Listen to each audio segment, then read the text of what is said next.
अस्सलाम वालेकुम। आवाज़ आ रही है?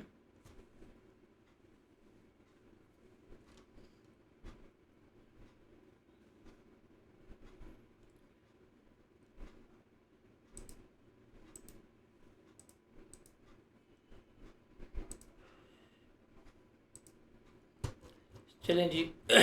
स्टार्ट करते हैं। और काइंडली मुझे क्लियर कर दें, स्क्रीन कैमरा आप लोगों को विजिबल है?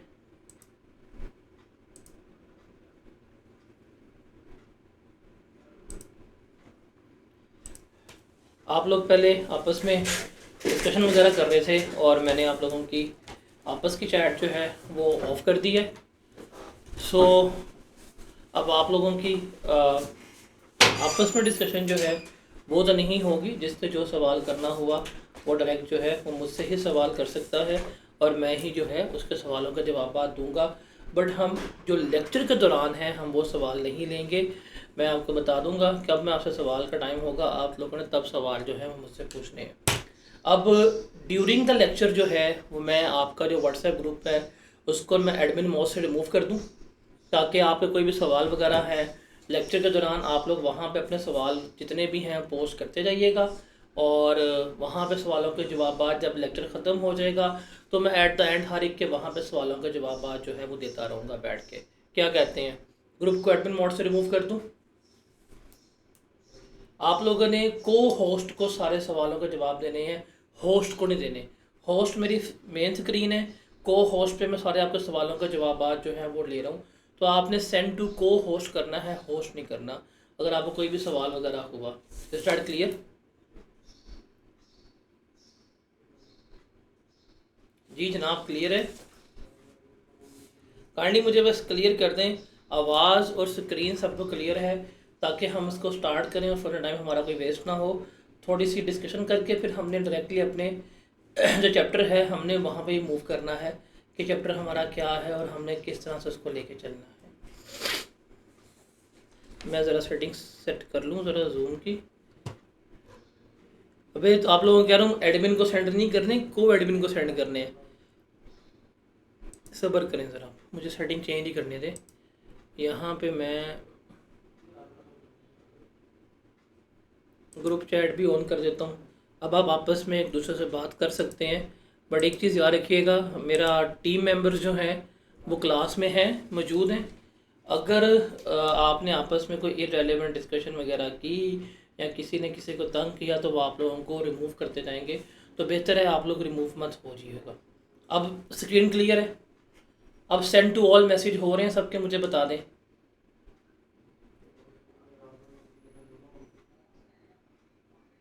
ठीक है जी, मैं जब तक क्लास है आपकी मैं आप लोगों का ग्रुप जो है वो ऑन कर रहा हूँ। आप लोगों ने सिर्फ स्टडी रिलेटेड क्वेश्चंस जो हैं वही पूछने हैं, उसके अलावा आपने कोई सवाल इररेलेवेंट क्वेश्चन नहीं पूछना। अली हमज़ा, आप ग्रुप में हो ना? बच्चे सिर्फ ग्रुप में सवाल पूछेंगे जो होंगे स्टडी रिलेटेड। जो बच्चा इररेलेवेंट सवाल करे या कोई इस तरह की चीज़ शेयर करे उसको ग्रुप से रिमूव कर देना फ़ौरन। ठीक है? ग्रुप में जब तक क्लास का ग्रुप ऑन रहेगा बच्चों के जो भी क्लास के सवाल है वो बीच में पोस्ट करते रहेंगे। किसी बच्चे ने कोई बदतमीजी की है, कोई इररिलेवेंट क्वेश्चन कुछ भी किया ना, कोई आप उसको विदाउट वार्निंग रिमूव करना। बिकॉज हमने ग्रुप से बच्चों के सवालों के जवाब के लिए ओपन किया है ताकि हम उसको किसी किस्म की प्रॉब्लम जो है फेस ना। सीरियस क्वेश्चन है, कुछ नहीं, कोई बदतमीजी या कोई इस तरह का करे उसको फिर आप रिमूव कर देना। बस मुझे आप क्लियर कर दें, आवाज़ स्क्रीन और कैमरा क्लियर है। तो क्लास ज्वाइन कर लेना, आप भी देखना क्लास आवाज़ सब कुछ क्लियर आ रहा है। क्लास ज्वाइन करके उसकी स्क्रीनशॉट ना ग्रुप में भेजना है, क्लास स्टार्ट हो गई हुई है। जी जनाब शुरू करें अल्लाह का नाम लेके। आप लोगों ने देखा होगा अभी एज ऑफ नाउ आप लोगों का पीआरसी का एग्ज़ाम स्केड्यूल भी आ गया है और 13 मई जो है आपकी एग्ज़ाम की स्टार्टिंग डेट है। ऐसे ही है, 13 मई को आप सारे बच्चे जो हैं अपना पीआरसी का एग्ज़ाम में अपेयर हो रहे हैं। सो एज ऑफ नाउ आप कैलकुलेट करें तो आपके पास ऑलमोस्ट 1 मंथ है आपका पेपर जो है वो क्लियर करने के लिए। आप यकीन माने आप इस 1 महीने में जान लगा लें आपका पीआरसी जो है वो क्वालिफाई हो जाएगा, आपका पीआरसी क्लियर हो जाएगा। बस आपने थोड़ा सा डेडिकेटेड रहना है, थोड़ा सा फोकस रहना है। उसके साथ जो जो सब्जेक्ट होगा, जिस जिस तरह से होगा, आपने उसको लेके चलना है। आपका पीआरसी इंशाल्लाह पास जो है वो हो जाएगा इसी मई के अटैम्प्ट में। मैं आपको फिर एक बात बता दूं, मई की अटैम्प्ट जो है वो आप लोगों के लिए सुपर इम्पॉर्टेंट है। बिकॉज अगर आपका मई की अटैम्प्ट में पीआरसी क्लियर होगा तो फिर ही आप जाके सितंबर की कैफ की अटैम्प्ट दे सकते हैं। और बिलीव मी, अगर आप मई की अटैम्प्ट में क्लियर करते हैं तो सितंबर में आप अपना जो है बिजनेस लॉ का और आप अपना टैक्स का पेपर, ये दो पेपर जो हैं वो आप सितंबर अटैम्प्ट में दे सकते हैं और उनको आप क्लियर भी कर सकते हैं। तो इसलिए आपने ये चीज़ जो है वो याद रखनी है कि आपके लिए कौन सी चीज़ जो है वो इम्पॉर्टेंट है और किस तरह से आपने इसको लेकर चलना है। तो 1 महीना 30 दिन है आपके पास, इन 30 दिनों में आप एफर्ट करें, आपका पेपर जो है पास हो जाएगा विदाउट एनी वेस्टिंग टाइम। आपको पता होगा जो हमारा सब्जेक्ट है बेसिकली जिसको हम लेके चल रहे हैं, उसका सिलेबस जो है वो हमारा आपके सामने है। डैट इज़ अकाउंटिंग फंडामेंटल्स जो है वो हमने देखने हैं। बुक्स ऑफ प्राइम एंट्री है, लेजर ट्रायल बैलेंस है, एक्रूवल प्रीपेमेंट है, बैड डेट्स है, डेप्रिसिएशन है, इन्वेंट्री है, मैन्युफैक्चरिंग अकाउंट्स है, फाइनेंशियल स्टेटमेंट बनानी है जिसे फाइनल अकाउंट कहते हैं। और एंड पे हमारे पास क्या आती है, और एंड पे हमारे पास BRS जिसे है वो आ रही होती है, बैंक रिकन्सिलिएशन स्टेटमेंट जिसको हम कह रहे होते हैं, वो हमने बनाना जो है सीखनी है।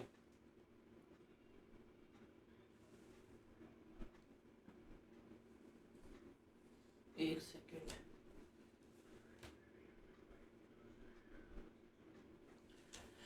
ये आपका सिलेबस है और आप इस सिलेबस में से किसी भी चीज़ को आप ऑन चॉइस नहीं छोड़ सकते। हमने भी हर चीज़ करनी है ताकि पेपर जो है वो हमारा पास हो। ये आपके लिए बड़ा इंपॉर्टेंट है। आपको पता होना कि आपके चैप्टर हैं कौन से और कौन कौन से चैप्टर जो हैं आपने लेके चलने हैं। अगर हम बात करें ITA की, तो ITA का सिलेबस जो है वो इन 3 ग्रेड्स में जो है वो डिवाइडेड है। आपका जो ग्रेड C है जिसमें से डेप्रिसिएशन एंड इन्वेंट्री है, इसकी वेटेज जो है वो 15 से 25 मार्क्स की है। इतना ही पेपर में सवाल आता है। जो ग्रेड B आपका फाइनेंशियल स्टेटमेंट का, जिसमें फाइनल अकाउंट आपने बनाने हैं, उसमें से 25 से 35 नंबर का पेपर आता है। और जो अकाउंटिंग एंड बुक कीपिंग जिसमें आपके 6 चैप्टर्स हैं उसमें से कोई 40 से 60 नंबर का पेपर जो है वो आपका आ रहा होता है। हम इसको स्टार्ट करते हैं। अगर हम देखें हमारे ग्रुप A में, ग्रेड A में कितने चैप्टर्स आ रहे हैं, एक हमारा बेसिक चैप्टर आएगा। उसके अलावा फाइनेंशियल स्टेटमेंट्स के एलिमेंट्स कौन से होते हैं, books of prime entry, bad debts, pre payments, accrual की एंट्री, ट्रायल बैलेंस की प्रिपरेशन और बैंक रिकन्सिलिएशन स्टेटमेंट, ये सारा आपका ग्रेड A में फॉल करता है। इसमें हर एक इंडिविजुअल टॉपिक का जो टेस्टिंग लेवल है D1 है। इसका मतलब जो है 8 नंबर तक का पेपर जो है वो आपको इसमें से आएगा, इन तमाम एरियाज़ में से। और ये वो चीज़ें हैं जो ICAP का एग्जामिनर ने हर हाल में पूछनी ही पूछनी है। आप इसमें से कोई चीज़ जो है वो छोड़ नहीं सकते। आप कोई चीज़ जो है आप उससे ये नहीं कह सकते कि यार मैं ये चैप्टर छोड़ दूँ, ये मुझे नहीं आता। महीना है, जान मारे, पेपर पास होना चाहिए आपका। सेकंड जो आपका ग्रेड है वो है आपका B, जिसमें से मैन्युफैक्चरिंग अकाउंट 20 नंबर तक का सवाल है।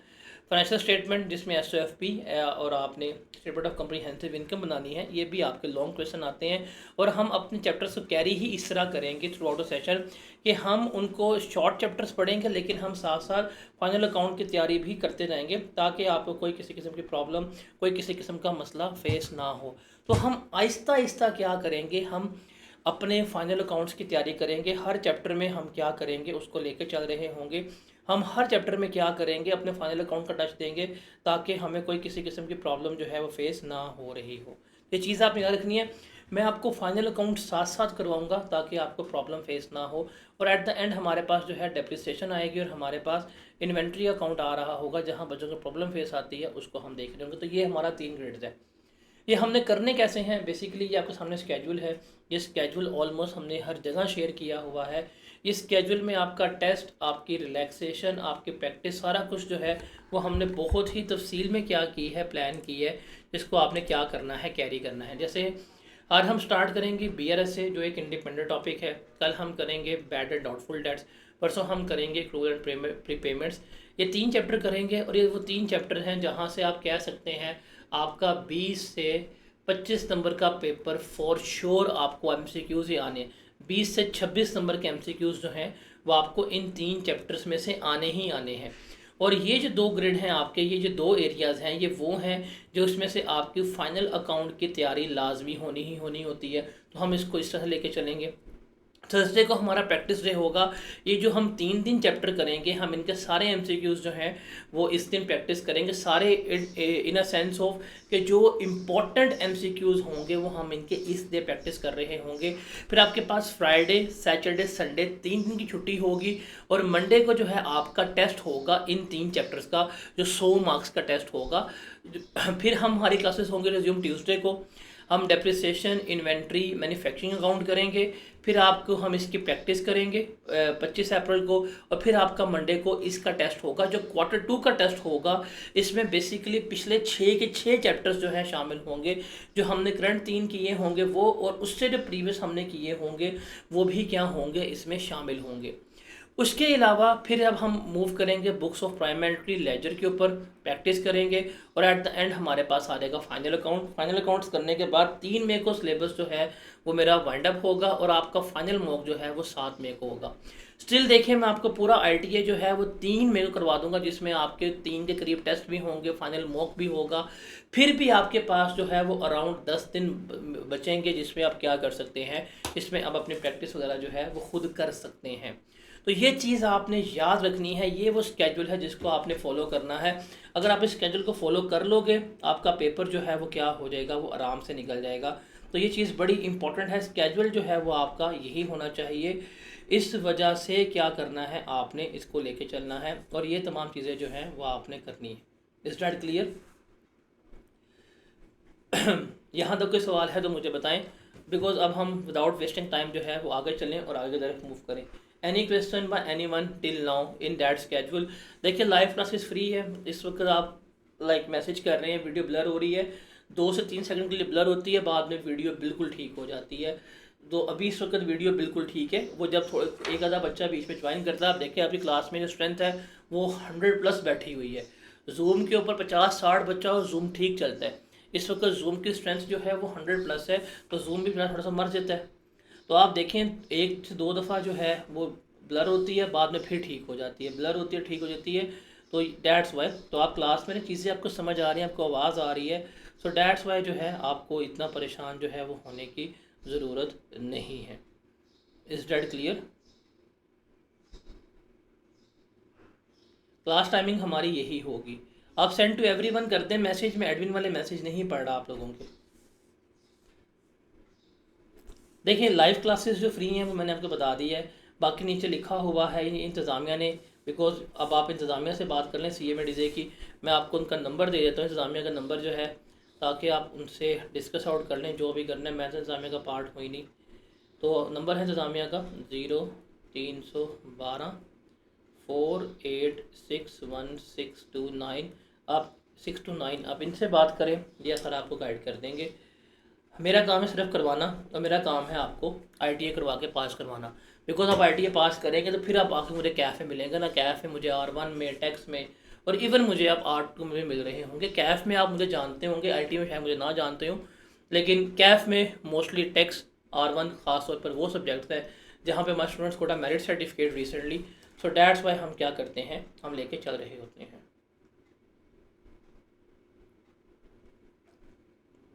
ठीक है जी,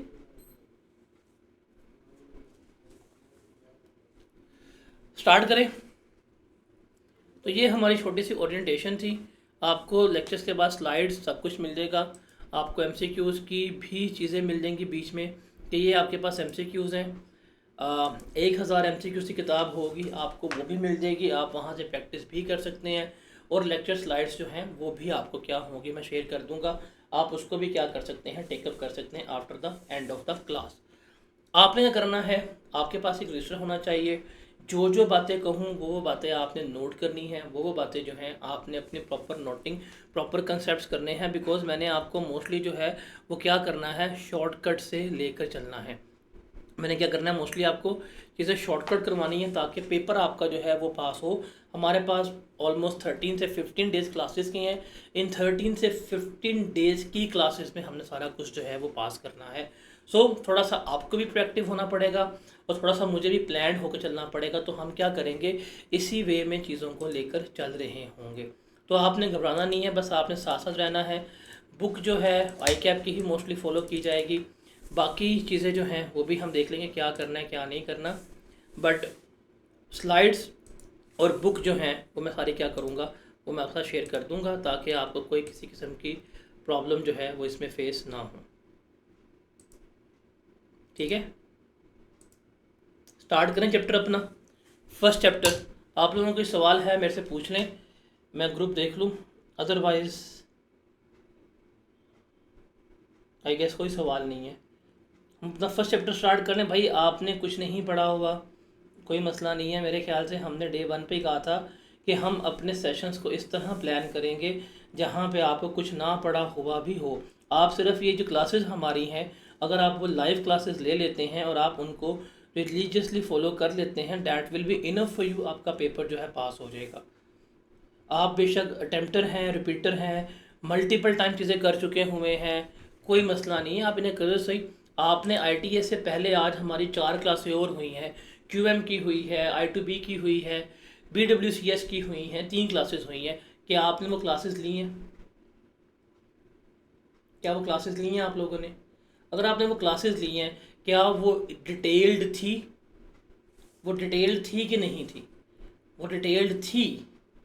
सो भाई अगर वो भी इतनी डिटेल्स थी, तो अब आप देखें हम पूरा PRC आपको इतना डिटेल वे में क्या कर रहे हैं, लेके चल रहे हैं, तो आपको इसलिए इतनी प्रॉब्लम जो है वो फेस नहीं होगी कि जी ये क्या है क्या नहीं है। हमारा मकसद है आपको पास करवाना, और हम जो है वो क्या करेंगे, हम आपको पास करवा के देंगे। बस आपको थोड़ा सा क्या रहना है, आपको साथ साथ चलना है, और आपको हर चीज़ जो है वो टेकअप करनी है। Got it? आई गेस मैं अब आपके सवालों का जवाब नहीं ले रहा, हम आते हैं अपने चैप्टर की तरफ, और अब हम अपना चैप्टर स्टार्ट करते हैं, that is bank reconciliation statement. Kindly आप लोगों ने अपनी नोटबुक निकाल देनी है, और जो जो मैं कहूँगा आप लोगों ने वो नोट करते जाना है। At the end of the lecture आपके पास लेक्चर स्लाइड्स जो हैं वो भी अवेलेबल हो जाएगी। At the end of the lecture मैं आपके साथ इसके MCQs भी शेयर कर दूंगा प्रैक्टिस पर्पज़ के लिए, तो आपने वो टेकअप कर लेने हैं।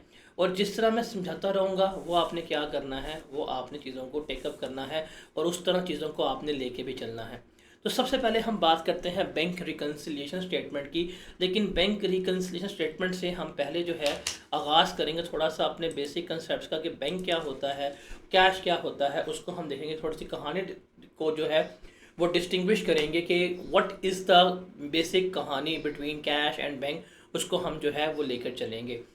आपने पहले नहीं पढ़ा हुआ, कोई मैटर नहीं करता, 1 दफ़ा पढ़ा है, 2 दफ़ा पढ़ा है, 10 दफ़ा पढ़ा है, तब भी मैटर नहीं करता। हम बिल्कुल बेस से जो है वो चीज़ों को लेकर चल रहे होंगे। अब ज़रा आप देखिएगा यहाँ पे, इस कहानी को समझिएगा पहले, कि आपका एक कारोबार है, और ये कारोबार है बिज़नेस का, जहाँ पे एक अकाउंटेंट जो है वो बैठा हुआ है। एक अकाउंटेंट है जो क्या करा है, बिज़नेस में बैठा हुआ है, और एक जो है वो क्या है, आपके पास बैंक है। हमने इस बैंक में और इस कारोबार के दरमियान में जो फटे पड़े हैं, जो मसले हुए हैं, हमने क्या करना है, हमने इनको सॉल्व करना सीखना है। क्या हैं, कैसे हैं, और किस तरह से हमने इनको टैली करना है, वो चीज़ें क्या करनी है, सारी की सारी हमने यहाँ पर सीखनी है। अब इसको ज़रा समझते हैं। सबसे पहले हम देखते हैं कि कैश हमारा है क्या।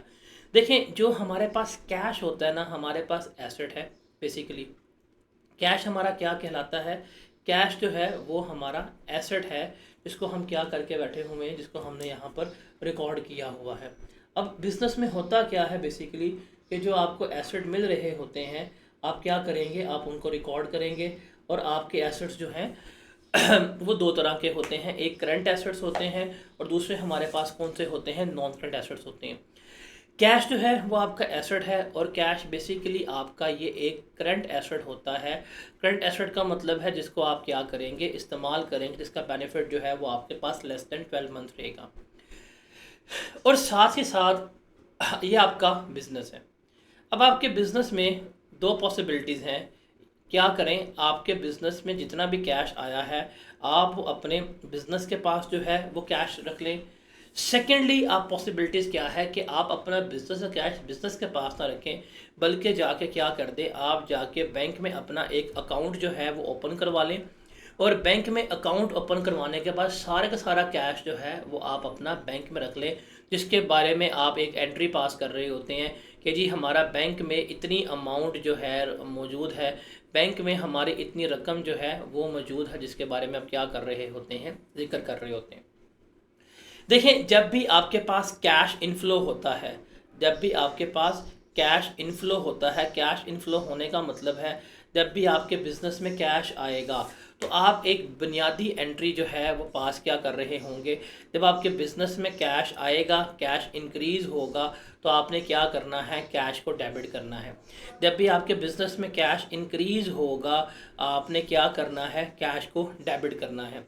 और जब भी आप कैश में पेमेंट करेंगे, जब आपके बिजनेस में से कैश जाएगा, जब आपके बिजनेस में से कैश जाएगा, जब आपके बिजनेस में से कैश डिक्रीज होगा, तो जब कैश डिक्रीज होगा हम उसे क्या करेंगे, क्रेडिट कर रहे होंगे। ये दो बुनियादी एंट्रीज जो हैं वो क्या करनी है, आपने माननी है। क्या, जब बिजनेस में कैश आएगा तो क्या होगा, डेबिट होगा। जब बिजनेस में से कैश जाएगा तो क्या होगा, क्रेडिट होगा। ये दो बातें जो हैं वो बुनियादी बातें हैं जो याद रखनी है। क्या, cash increase debit, cash decrease credit. Cash increase debit, cash decrease क्या होगा, आपके पास क्रेडिट होगा। और जितनी भी कैश के रिलेटेड एंट्रीज होंगी, जितनी भी आपकी कैश के रिलेटेड एंट्री होंगी, वो आप किस बुक में रिकॉर्ड करेंगे, वो आप कैश बुक में रिकॉर्ड करेंगे। वो आप किस बुक में रिकॉर्ड करेंगे, कैश बुक में रिकॉर्ड करेंगे। कैश बुक में आपके पास एक कॉलम होगा डेबिट का, एक कॉलम होगा क्रेडिट का। जितना आपको कैश बिजनेस में आएगा वो आप कहाँ लिखेंगे, डेबिट साइड पे।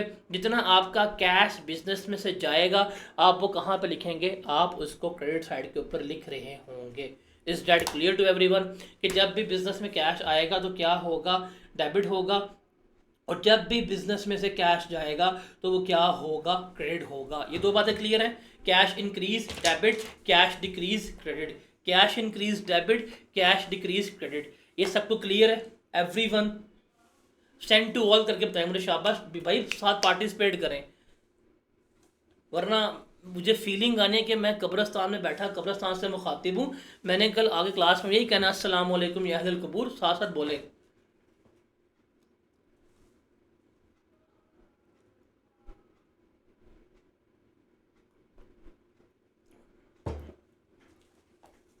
चलें जी, वापस आते हैं। ये फॉर एग्जांपल ये बैंक है, ये क्या है, ये है बैंक, और ये है मेरे पास कैश। ज़रा समझिएगा, आप सबको नजर स्क्रीन के ऊपर, स्क्रीन सारी विजिबल है ना आप लोगों को। ये है कैश, इसे हम कहते हैं कैश इन हैंड। ये कैश इन हैंड जब मेरे पास आया, मैंने क्या किया, कैश डेबिट कर दिया। मैंने कैश डेबिट करके स्कूल से अपने सामने रख दिया। आहा भाई, कैश कैश पड़ा हुआ है, पैसे ही पैसा मेरे पास हो गया। क्या, पैसे पैसा मेरे पास हो गया, कैश जो है मेरे पास मौजूद है, मेरा ही कैश है, मेरा ही कैश है ना। अज्यूम करें ये जो है ये बैंक अकाउंट है, ये क्या है, बैंक अकाउंट है। मैंने क्या किया, मैंने ये कैश जो मुझे रिसीव हुआ था, मैंने जाके ये अपने बैंक अकाउंट में जमा करवा दिया। भाई ये मेरा बैंक अकाउंट है, मैंने यहाँ पे पैसे रख दिए। सर अब पैसे मेरी जेब में रहें या पैसे मेरे बैंक अकाउंट में रहें, पैसे मेरे ही हैं। पैसे मेरी जेब में रहें या पैसे मेरे बैंक अकाउंट में रहें, क्या पैसे मेरे ही हैं ना। तो अगर आपने कैश इन हैंड ना रखा, आपने जाके बैंक में पैसे जमा करा दिए, सर पैसे तब भी आपके ही हैं। पैसे क्या हैं, पैसे तब भी किसके हैं, पैसे तब भी आपके ही ट्रीट हो रहे हैं। तो आपके पास क्या ऑप्शन है, आपको कैश मिला, आपने जाके बैंक में अपने पैसे रखवा दिए। जब आपने बैंक में पैसे रखवाए, जब आपने बैंक में पैसे रखवाए तो आप क्या करेंगे, आपकी एंट्री पास होगी, आप बैंक अकाउंट डेबिट कर देंगे। बिकॉज अब क्या हुआ, पहले ये मेरा बैंक अकाउंट खाली था, अब इस बैंक अकाउंट में क्या हो गया, पैसे आ गए हैं, ये बढ़ गया है, बैंक अकाउंट क्या हो गया, डेबिट। पहले मेरी जेब में कैश था, अब जेब में कैश नहीं रहा, तो मेरा कैश अकाउंट क्या हो जाएगा, क्रेडिट हो जाएगा। Is that clear? ये एंट्री क्लियर है? सर ये वाली जो एंट्री है ना, ये वाली एंट्री, ये कौन कर रहा है, ये एक एंट्री पास हो रही है अकाउंटेंट के पर्सपेक्टिव में। ये कौन एंट्री पास कर रहा है, ये एक अकाउंटेंट एंट्री पास कर रहा है, जो बिजनेस के दफ्तर में बैठा हुआ है, जो मुंशी है। और मुंशी क्या काम कर रहा है, मुंशी कह रहा है भाई लाख रुपया आया, ये अकाउंट में डाल दिया, इतने पैसे जेब में रख दिए, इतने पैसे अकाउंट में जो हैं वो क्या है, हमारे पड़े हुए हैं। ये सारी एंट्रीज कौन पास कर रहा है, जो हमारा मुंशी है, वो ये सारी एंट्रीज जो है वो पास कर रहा है। कौन एंट्रीज पास कर रहा है? जो अकाउंटेंट है वो एंट्री पास कर रहा है। इसके लिए, इन एंट्रीज के लिए उसने एक अकाउंट बनाया हुआ है जिसको हम क्या कहते हैं? कैश बुक कहते हैं। और वो कैश बुक का कौन सा उसने कॉलम बनाया हुआ है? जिसको हम कहते हैं बैंक कॉलम। जिसको हम क्या कहते हैं? Bank column. बैंक कॉलम में सारी बैंक की एंट्रीज रिकॉर्ड होंगी। जहां पे बैंक इंक्रीज होगा हम बैंक को डेबिट करेंगे, बैंक डिक्रीज होगा हम क्या करेंगे? बैंक को क्रेडिट करेंगे। Is that clear? Bank increase होगा बैंक डेबिट होगा, बैंक डिक्रीज होगा बैंक क्या होगा? क्रेडिट होगा। Is that clear?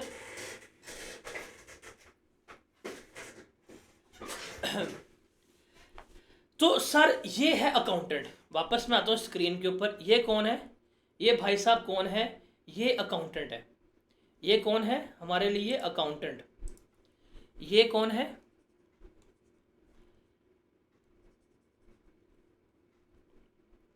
ये है अकाउंटेंट। ये सारी एंट्रीज कौन कर रहा है? ये सारी एंट्रीज ये कर रहा है अपने खातों में। ये इसके पास ये अकाउंट्स बने हुए हैं, ये सारी एंट्रीज जो है इस अकाउंट में कर रहा है। अकाउंटेंट के पास कैश आया, अकाउंटेंट ने कहा भाई जाके बैंक में जमा कराओ, जाके बैंक में जमा कराए। बैंक से कुछ पैसे निकाल के यहाँ पे ले आए, कैश पे पेमेंट कर दी। सारा कुछ जो है कौन मेंटेन कर रहा है? ये अकाउंटेंट मेंटेन कर रहा है। अब इस स्क्रीन के ऊपर आपको नजर आ रहा है एक बैंक, जो ये है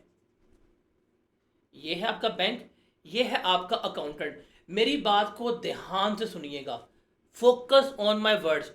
अकाउंटेंट ने बैंक में पैसे रखवाए हैं और बैंक से इसने पैसे जब चाहे निकाल लेना है। तो अकाउंटेंट के लिए, बिजनेस के लिए, क्या बैंक जो है वो एसेट साबित नहीं हुआ? बताएं जरा। बिजनेस के लिए क्या ये बैंक जो है वो एसेट साबित नहीं हो रहा? अब आप देखें, ये बैंक है भाई, मैंने इस में पैसे रखवाए हुए हैं बैंक में, मैंने इससे पैसे वसूल करने हैं, मेरा इसके ऊपर कंट्रोल है, तो ये मेरा क्या है? एसेट ही है। जब बैंक में पैसा आएगा मैं बैंक को डेबिट करूंगा, मेरा कैश इंक्रीज हो रहा है, एसेट इंक्रीज हो रहा है।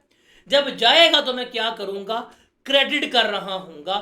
अब मेरे वर्ड्स ध्यान से सुने और इसको नोट करें। मेरे वर्ड्स को ध्यान से सुन के इनको नोट कर लें। क्या बिजनेस के लिए या अकाउंटेंट के लिए, शाबाश चलिए नोट करें, अकाउंटेंट के लिए या बिजनेस के लिए बैंक क्या है? एसेट है। बैंक क्या है? एसेट है। इसलिए जब ये अकाउंटेंट एंट्री पास कर रहा होगा तो सर क्या एंट्री पास होगी? बैंक इंक्रीज हुआ तो डेबिट, और अगर बैंक डिक्रीज हुआ तो क्या करेगा? क्रेडिट कर रहा होगा। Is that clear? Because business के लिए, अकाउंटेंट के लिए बैंक क्या होता है? एसेट होता है। बैंक इंक्रीज हुआ तो क्या होगा? डेबिट होगा। बैंक डिक्रीज हुआ तो क्या होगा? क्रेडिट हो रहा होगा। ये सबको क्लियर है? सबका मतलब एवरीवन मींस एवरीवन, सबको क्लियर है? ये लाइन लिख ली है?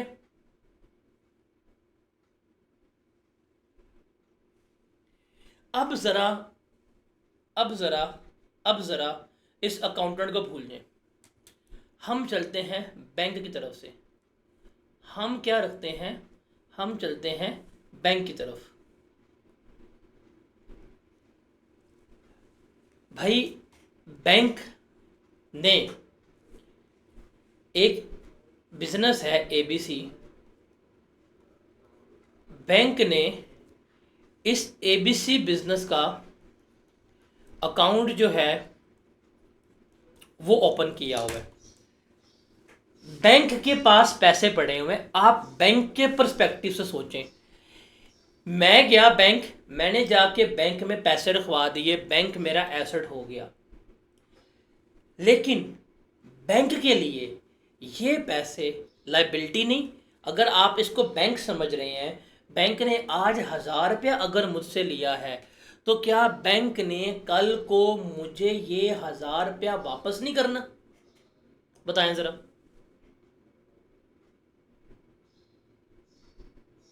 बताएं जरा। आपके पास, जस्ट आप सबके पास जैज़ कैश होगा, आप सबके पास इजी पैसा होगा।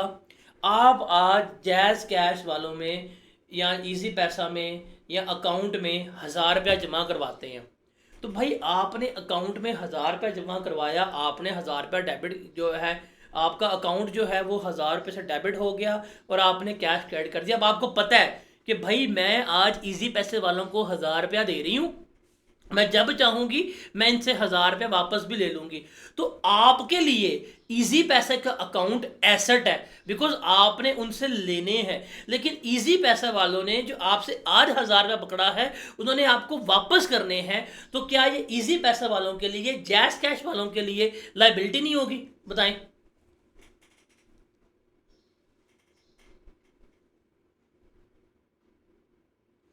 तो सर ये इसकी पिक्चर है बिजनेस की। एक है आपके पास बिजनेस, एक है आपके पास बैंक।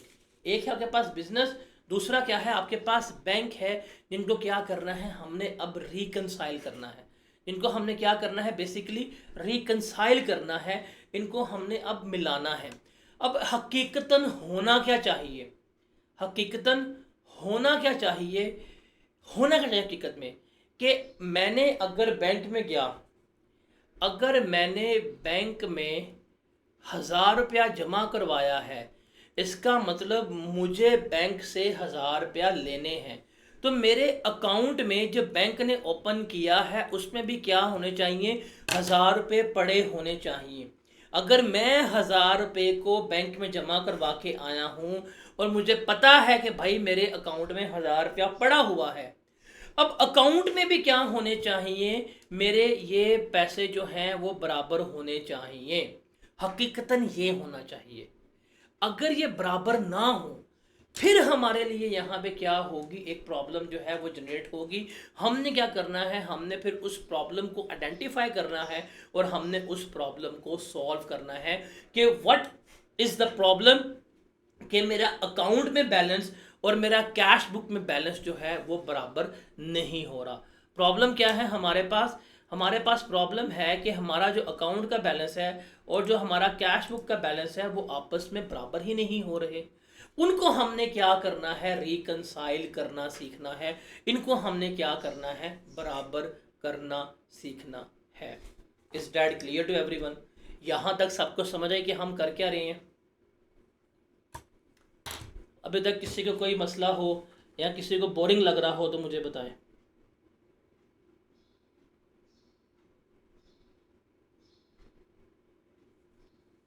जी जनाब बताएं।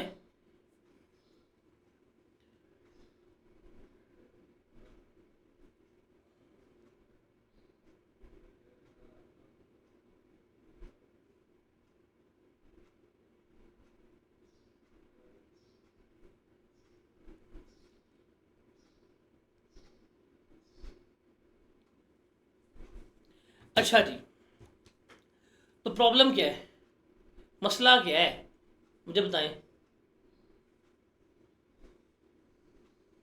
प्रॉब्लम क्या है? प्रॉब्लम ये है कि जो अमाउंट हमने कैश बुक में लिखी है और जो अमाउंट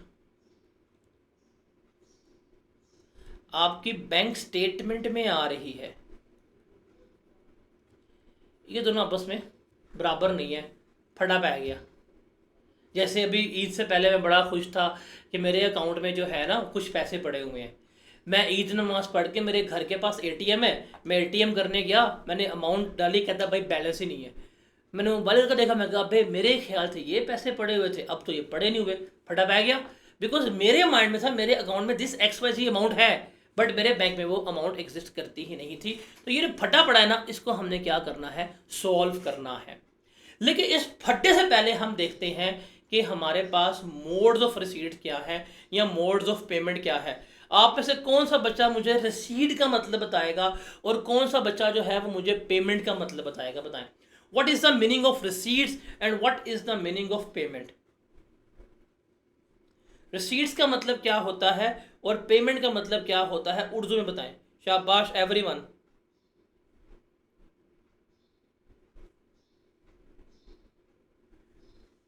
रिसीट का मतलब क्या होता है? हैं अब भाई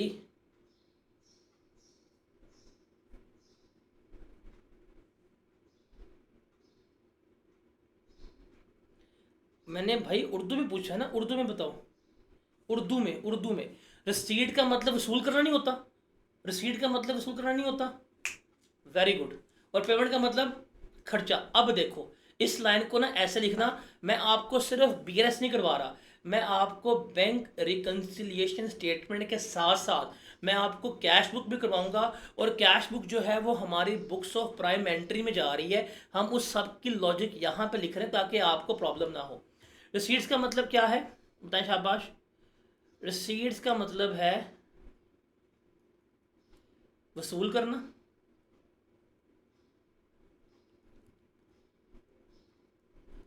वसूल करने का मतलब है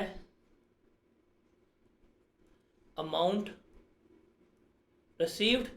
और अमाउंट रिसीव का मतलब है भाई कैश आया, तो अमाउंट रिसीव होगी तो अकाउंटिंग एंट्री क्या होगी? डेबिट करेंगे। क्या करेंगे? हम इसको डेबिट करेंगे। Is that clear?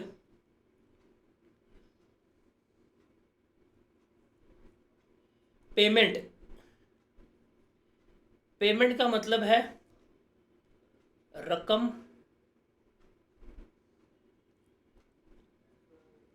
अदा करना, दैट इज खर्चा।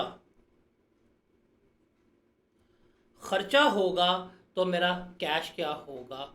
क्रेडिट होगा। ये चीज़ आपने याद रखनी है। Receipt, debit, payment, credit. Receipt, debit, payment, credit, ये चीज़ जो है वो आपने क्या रखना है? याद रखना है। Is that clear? सबको क्लियर है ये? जी जनाब, सबको क्लियर है ये? आगे चलते हैं। अब है हमारे पास मोड्स ऑफ रिसीट्स क्या है, हमें किन किन ज़राए से पैसे मिलते हैं। मोड्स ऑफ पेमेंट क्या है, हम किन किन ज़राए से पैसे पे कर रहे होते हैं उसको देखते हैं। हमारे पास ना कारोबार में मुख्तलिफ ज़रिए हैं जिसके ज़रिए हम पेमेंट कर रहे होते हैं, पेमेंट वसूल कर रहे होते हैं। जैसे आप लोगों के डेली लाइफ में भी जो है, आप अक्सर जैसे कॉलेज में जो है वो फ़ी वगैरह पे करने जाते हैं तो पूछते हैं भाई पैसे कैसे लोगे? कि तेरी कैश पे कर दो, जैस कैश पे कर दो, ये अकाउंट पर ट्रांसफ़र कर दो, या इजी पैसा कर दो। वो मोड्स ऑफ पेमेंट पूछते हैं। आपको इजी वगैरह मिलती है, कैश में कोई इजी लेता है, कोई अकाउंट मिलता है, तो मोड्स ऑफ पेमेंट है, मोड ऑफ रिसीट्स हैं। सेम बिजनेस में भी क्या होगा, आपके पास मोड्स ऑफ पेमेंट होंगे, मोड्स ऑफ रिसीव होंगे, जिसमें क्या होंगे, आपके बिजनेस में इनफ्लो हो रहे हैं या आपके बिजनेस में से पैसे जा रहे हैं। सबसे पहला है भाई, सबसे बुनियादी जो बच्चे को पता है वो क्या है? आपका कैश। वो क्या है? कैश। कैश क्या होता है? रेडी मनी होता है भाई। रोकड़ा आया, पैसा आया डेबिट हुआ, पैसा गया क्या कर देंगे हम? क्रेडिट कर रहे होंगे। पैसा आएगा क्या होगा? डेबिट। पैसा जाएगा हम क्या करेंगे? क्रेडिट कर रहे होंगे। अब कैश है। दूसरा आपके पास क्या आता है? आपके पास चेक्स आते हैं। चेक्स बेसिकली क्या होता है? चेक्स एक एग्रीमेंट है दो पार्टीज के दरमियान के भाई मैं तुम्हें ये कागज़ दे रही हूँ, जाना बैंक के पास, बैंक को चेक जमा करवाना, बैंक तुम्हें क्या कर देगा? मेरे बिहाफ पे पेमेंट कर देगा, ये पैसा चलेगा। आपके पास चेक हो, आप जाके बैंक में जमा करवाते हैं, बैंक क्या करेगा? आपके अकाउंट में अमाउंट ट्रांसफ़र कर देगा। आपने पेमेंट करनी है, आप किसी को चेक इशू करेंगे, बैंक क्या करेगा? आपके अकाउंट से पैसे काट के उसको पैसे बुला देगा। इसको हम क्या कहते हैं? चेक जो है वो कह रहे होते हैं। उसके बाद है पे ऑर्डर। पे ऑर्डर बेसिकली क्या होता है? ध्यान सुनेगा। आप बैंक के पास जाते हैं, आप बैंक के पास कहते हैं फलाना कस्टमर है ABC, फलानी कंपनी है ABC, मुझे यहाँ पे गाड़ी लेनी है, मैंने गाड़ी की पेमेंट करनी है। आप इनके नाम पे ऑर्डर बना दें कि मतलब ये 30 लाख रुपया सिर्फ और सिर्फ इस बंदे को आप क्या करेंगे? ट्रांसफ़र कर देंगे। आप जाके बैंक को ऑर्डर दे रहे हैं कि सिर्फ इस स्पेसिफिक पर्सन को क्या करना है? पे करना है। इसको आप क्या कहते हैं? पे ऑर्डर कह रहे होते हैं। क्या कहते हैं? पे ऑर्डर जो है वो कह रहे होते हैं। इस पे आप ना ये पे ऑर्डर बेसिकली लिखते क्यों हैं? ये बड़ा सिक्योर मोड ऑफ पेमेंट होता है कि जिस बंदे के नाम पे ऑर्डर बनवा दिया सिर्फ वही बंदा क्या करेगा? पैसे वसूल करेगा, उसके अलावा कोई पैसे वसूल नहीं करता। मैं चेक लिखता हूँ, चेक पे लिखता हूँ सेल्फ, चेक पे लिखा कैश, मेरे खुद कैश करूँ मेरे पैसे मिल जाएंगे। मैं जाके फॉर एग्जाम्पल अगर कहता हूँ किसी अब्दुल्ला नामी बंदे को, वो चेक जमा करवाएगा, उसको भी पैसे मिल जाएंगे। लेकिन पे ऑर्डर पे अगर लिखा हुआ है अब्दुल्ला और चला गया असद, तो कभी भी असद को पैसे नहीं मिलेंगे, बिकॉज किसका था पे ऑर्डर? अब्दुल्ला का था, तो अब्दुल्ला को ही क्या मिलेंगे, इसके पैसे जो है मिल रहे होंगे। उसके अलावा होता है बैंक ट्रांसफ़र। इससे जो है आप सब लोग क्या होंगे, वाकिफ़ होंगे। आपके पास मोबाइल फ़ोन है, आपके पास मोबाइल फ़ोन्स में जो है ऐप है, आप इस ऐप में क्या करते हैं, लॉगिन करते हैं, और जिसको आपने पेमेंट करनी हो, जिसको आप रकम वगैरह पे करनी हो, आप उसे क्या कर देते हैं, ट्रांसफ़र कर देते हैं। अगर आपने पैसे वसूल करवाने हो, अपना अकाउंट नंबर भेजते हैं, वो मोबाइल ऐप पे जाता है, क्या करता है, आपको पैसे सेंड कर देता है। तो वो जो बैंक अकाउंट से ट्रांसफ़र हो रहे होते हैं एक अकाउंट से दूसरे अकाउंट में, वो क्या होते हैं, आपके बैंक ट्रांसफ़र होते हैं। और एक होता है डायरेक्ट डेबिट। डायरेक्ट डेबिट क्या होता है कि आपने अपनी बैंक को इंस्ट्रक्शंस दे दी हुई हैं कि भाई हर महीने मेरे अकाउंट से जो है इतने पैसे काट लेना। इसको हम क्या कहते हैं, डायरेक्ट डेबिट कह रहे होते हैं। जैसे फॉर एग्जांपल मैंने जी अपने आई क्लाउड की पेमेंट के लिए कार्ड एंटर किया हुआ है, और मैंने अपने बैंक को कह दिया है कि आपने मेरे से पूछना नहीं है, जब हर महीने की 15 तारीख आती है, मेरे से पूछे बगैर मेरे अकाउंट से क्या हो जाता है, मेरी आई क्लाउड की पेमेंट जो है वो कट जाती है। मैंने मल्टीपल सब्सक्रिप्शंस ली हुई हैं। मैंने एक ही दफ़ा बैंक को कहा और बैंक को कह दिया कि भाई मेरे से तुमने हर महीने नहीं पूछा, तुम्हें मैं अलाउ करूं। बैंक क्या करता है, मुझसे पूछे बगैर हर महीने क्या करता है, मेरे पैसे काट के अगले बंदे को पे कर देता है। इसको हम क्या कहते हैं, डायरेक्ट डेबिट कहते हैं। तो ये कुछ आपके सामने रिसीट्स के मेथड है, कुछ आपके पास ये पेमेंट्स के मेथड हैं। क्या ये आप सबको क्लियर हैं, इन सब की समझ आई? एवरीवन मींस एवरीवन, जरा सारे बताएं, मैं तब तक पानी पी लूँ।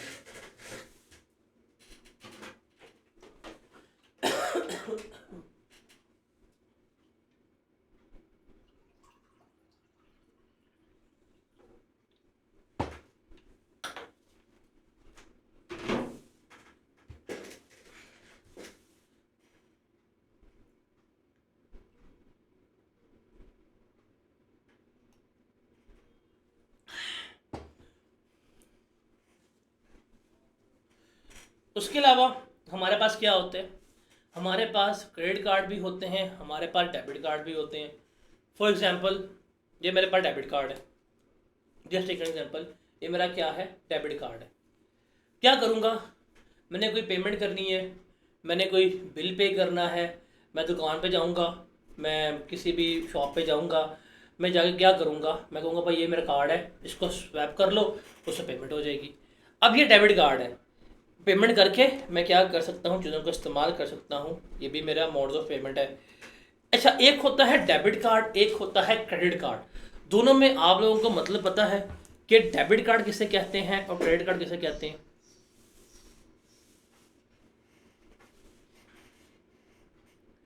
डेबिट कार्ड किसे कहते हैं, क्रेडिट कार्ड? डेबिट कार्ड का मतलब होता है कि पहले आप अपने अकाउंट में अमाउंट जमा करवाएंगे, फिर आप उसको इस्तेमाल करेंगे। वो जिस कार्ड से इस्तेमाल होती है वो डेबिट कार्ड कहलाता है।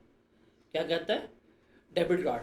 क्रेडिट कार्ड क्या होता है? सॉर्ट ऑफ लोन टाइप, कि मैंने कार्ड ले लिया, मैं इस्तेमाल कर लूँ, बाद में मैं पे कर दूंगा, वो मेरा क्या होगा, क्रेडिट कार्ड जो है वो कहलाता है। डेबिट कार्ड अपने पैसे बैंक में जमा करवा के इस्तेमाल करना है। क्रेडिट कार्ड क्या होगा, बैंक के पैसे पकड़ के इस्तेमाल करके बाद में जो है पेमेंट करनी है। तो ये भी आपके पास जो है वो क्या है, मोड्स ऑफ पेमेंट में आ रहा होता है। फिर उसके अलावा आपके पास ऑनलाइन पेमेंट्स के भी ऑप्शंस होते हैं, जैसे PayPal, Payoneer, jazz cash, easy पैसा, ये सादा पे, नया पे, ये सारे क्या है आपके, अली पे हो गया, जी पे हो गया, उसके सारे जो आपके ऑनलाइन पे मोड्स ऑफ पेमेंट है, जहाँ पे आप क्या कर रहे होते हैं, थर्ड पार्टी की पेमेंट कर रहे होते हैं। फिर एक होता है स्टैंडिंग ऑर्डर। स्टैंडिंग ऑर्डर क्या है कि बैंक को आपने इंस्ट्रक्शंस दे दी हैं कि आपने हर महीने ये अमाउंट काट लेनी है। जैसे फॉर एग्जांपल आपको पता है आप सैलरीज पे कर रहे हैं और आपके एम्प्लॉय की सैलरी फिक्स है, तो आप ये नहीं कहेंगे कि हर महीने बैंक को कहें जी मेरे फलाने एम्प्लॉय की सैलरी पे कर दो, बल्कि आपने साल की सैलरीज लिखी, बैंक को कह दिया, बैंक क्या करेगा, हर महीने की 5 तारीख को आपके अमाउंट से पैसे काट के क्या करेगा, आपके एम्प्लॉय की सैलरी पे कर रहा होगा। तो इसको हम क्या कहते हैं, स्टैंडिंग ऑर्डर कह रहे होते हैं। Is that clear? Is that clear?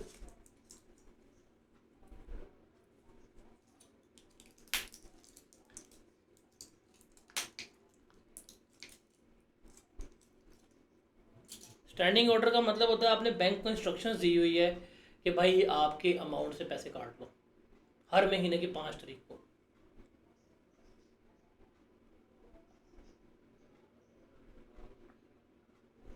Standing order आप एक दफ़ा देते हैं और बैंक हर महीने या जब तक आपने कहा है 6 माह 7 माह 1 साल बैंक पैसे काटता रहेगा। पे ऑर्डर तो जब आप कहेंगे बैंक बनाएगा, वो वन टाइम ही पेमेंट करती है। और डायरेक्ट डेबिट में जो होता है आप इंस्ट्रक्शन नहीं देते, बैंक खुद ही पैसे काट लेता है। जैसे आपने अक्सर सुना होगा एटीएम चार्जेस कट जाते हैं, बैंक आपसे पूछता नहीं है कि मैं आपके एटीएम चार्जेस काट लूँ, वो बताए बगैर डायरेक्टली आपके अकाउंट से पैसे काट लेता है। इसको हम क्या कहते हैं, डायरेक्ट डेबिट कह रहे होते हैं। ठीक है जी। तो आपको लग गया पता कि हमारे पास किन किन मोड्स में पैसे आते हैं, हमारे पास से किन किन मोड्स में से पेमेंट जाती है। तो सिर्फ कैश रिसीव कर लिया, कैश पे कर लिया, सिर्फ यही नहीं होते। चेक रिसीव कर लिया, चेक पे कर लिया, सिर्फ वही नहीं होती, बल्कि उसके अलावा और भी बड़ी चीज़ें जो है वो हम क्या करते हैं, वो लेकर चल रहे होते हैं। Is that clear? अब हम चलते हैं ज़रा कैश बुक की तरफ और हम देखते हैं कि कैश बुक क्या है और कैश बुक कौन बनाता है, उसको ज़रा हमने यहाँ पर देखना है। बेसिकली हम यहाँ पे बात कर रहे हैं किसकी, कैश बुक की। रिमेंबर, ये जो कैश बुक है इसके बारे में अगर हम बात करें, ये कहाँ बनेगी, डैट विल बी मेंटेन्ड, ये हम कहाँ बनाएंगे, मेंटेन्ड एट बिजनेस। ये हम कहाँ बनाएंगे, ये बिजनेस में बनाएंगे। कौन बनाएगा, अकाउंटेंट जो है वो ये कैश बुक बनाएगा, जिसमें सिंगल कॉलम कैश बुक होती है जहाँ सारी कैश की एंट्रीज होती हैं। अब डबल कॉलम कैश बुक जो है वो लेके बैठे होते हैं, जहाँ पे कैश की और बैंक की दोनों की एंट्रीज आपने की होती हैं, और आपने ट्रिपल कॉलम कैश बुक भी मेंटेन की होती है। जो ये सारी कैश बुक के टाइप्स जो हैं वो हम कहाँ डिस्कस करेंगे, हम जाके डिस्कस करेंगे इनको जब हम बुक्स ऑफ प्राइम एंट्री कर रहे होंगे, हम इनको वहाँ पर डिस्कस आउट कर रहे होंगे। क्या कर रहे होंगे, हम इनको वहाँ पर डिस्कस कर रहे होंगे। अभी ये क्या है, अभी हम डिस्कस कर रहे हैं कि ये कैश बुक है, और कैश बुक पे भी हम किसको डिस्कस कर रहे हैं, बैंक के कॉलम को। कि भाई बैंक में पैसे आ रहे हैं, हम उनको डेबिट कर रहे हो, बैंक से पैसे जा रहे हैं, हम उन्हें क्या कर रहे हैं, क्रेडिट जो है वो कर रहे होते हैं। क्या कर रहे हैं, बैंक से पैसे आ रहे हैं और बैंक से पैसे जा रहे हैं, हम उन्हें क्या कर रहे हैं, हम उन्हें रिकॉर्ड कर रहे हैं। तो ये कुछ कैश बुक में इस तरह से कॉलम होगा, आपके पास यहाँ पे डेट लिखी होगी कि भाई ये डेट है, ये पैसे आए, अमाउंट आए। जो डेबिट्स हो रहे हैं वो सारे आप कहाँ लिखेंगे, डेबिट साइड में। अब ये कौन मेंटेन कर रहा है, ये एक बड़ा एमसीक्यूज जो आपको इस चैप्टर में मोस्ट फ्रिक्वेंटली आस्क मिलेगा कि भाई मुझे पहले बताएं ये कैश बुक कौन मेंटेन कर रहा है। तो मुझे बताएंगे ये कैश बुक कौन बना रहा है, बताएं ज़रा, कैश बुक कौन बना रहा है बताएं। अकाउंटेंट बना रहा है, वेरी गुड। कौन बना रहा है, अकाउंटेंट बना रहा है।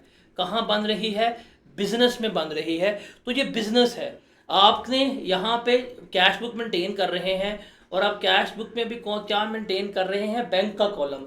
तो भाई आपके बैंक में पैसे आएंगे, बैंक इंक्रीज होगा, तो आप कहाँ लिखोगे, डेबिट साइड पे लिखोगे। अगर आपके बैंक से पैसे चले जाएंगे, आपका बैंक जो है वो डिक्रीज होगा, तो आप कहाँ लिखोगे, क्रेडिट साइड्स में। इसका मतलब जितनी भी आपकी रिसीट्स हैं, जितनी भी आपकी रिसीट्स हैं वो कहाँ आएंगी, डेबिट साइड्स पे। इसका मतलब जितनी भी आपकी पेमेंट्स हैं वो कहाँ पे जाएंगी, आपकी क्रेडिट साइड के ऊपर जा रही होंगी। कहाँ जाएंगी, पेमेंट्स क्रेडिट साइड पे, रिसीट्स डेबिट साइड पे। पेमेंट्स क्रेडिट साइड पे, रिसीट्स जो हैं वो कहाँ पे लिखेंगे आप, डेबिट साइड पे। क्या लिखते हैं, जो आपकी रिसीट्स हैं, जो आपको पैसे मिले हैं, वो आपने कहाँ लिखने हैं, वो आप लिखेंगे debit side of cash book पे। जो आपने पेमेंट्स की हैं, जो आपने पैसे पे किए हैं, वो हम कहाँ पे लिखेंगे, वो हम लिखेंगे credit side of cash book पे। इन दो बातों को नोट कर लें। रिसीट्स तो कहाँ पे लिखना है आपने, रिसीट्स आपने लिखनी है डेबिट साइड पे। पेमेंट आपने कहाँ लिखनी है, पेमेंट जो है वो आपने क्रेडिट साइड के ऊपर रिकॉर्ड करनी है। Is that clear?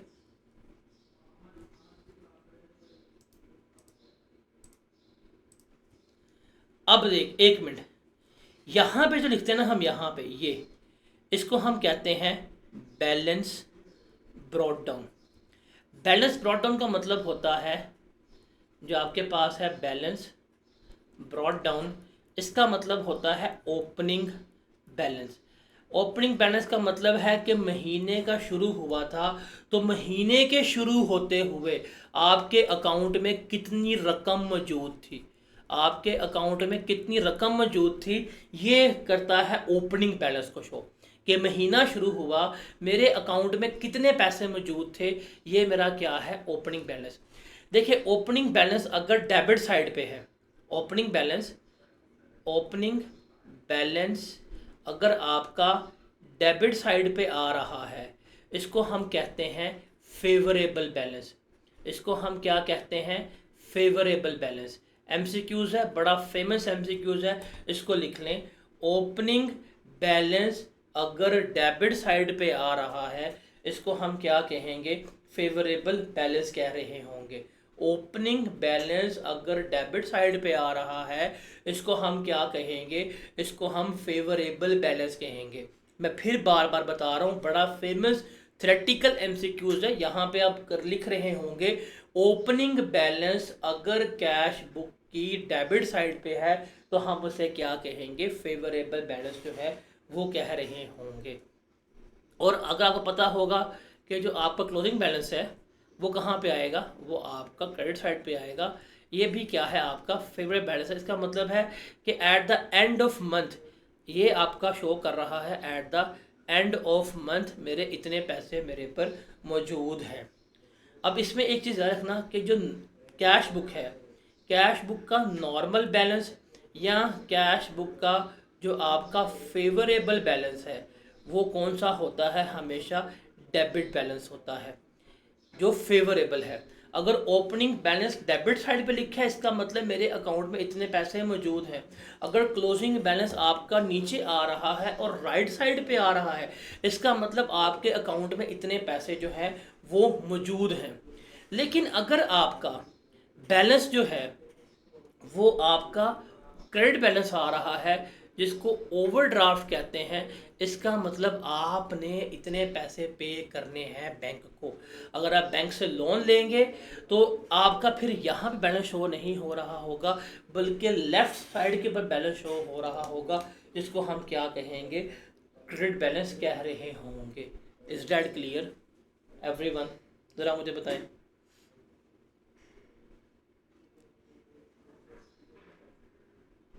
ये सबको क्लियर है?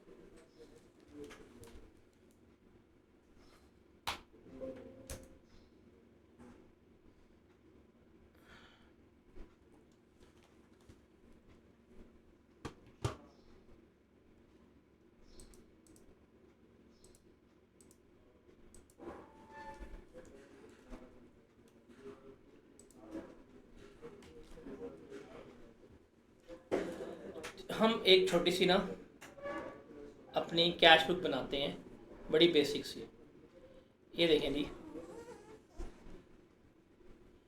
ये है हमारे पास कैश बुक।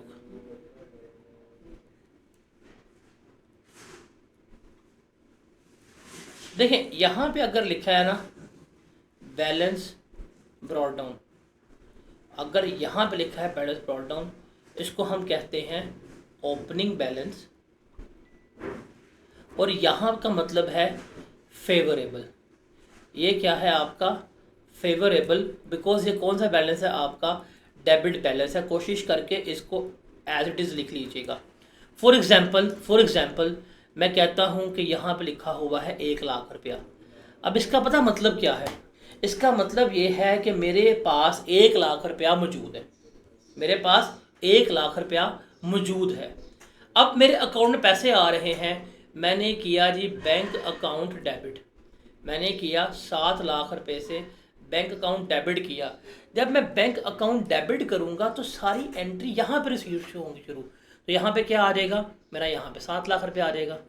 इसका मतलब क्या हुआ, जो ये वाली साइड है, जो आपकी ये वाली साइड है, ये वाली साइड, यहाँ पे जितनी भी आपको रसीड्स होती हैं, जितनी भी आपको अमाउंट वसूल होंगी, जितनी भी आपको रसीट्स होंगी, वो सारी की सारी आपने यहाँ पर रिकॉर्ड करनी है। ये क्लियर है? ये क्लियर है?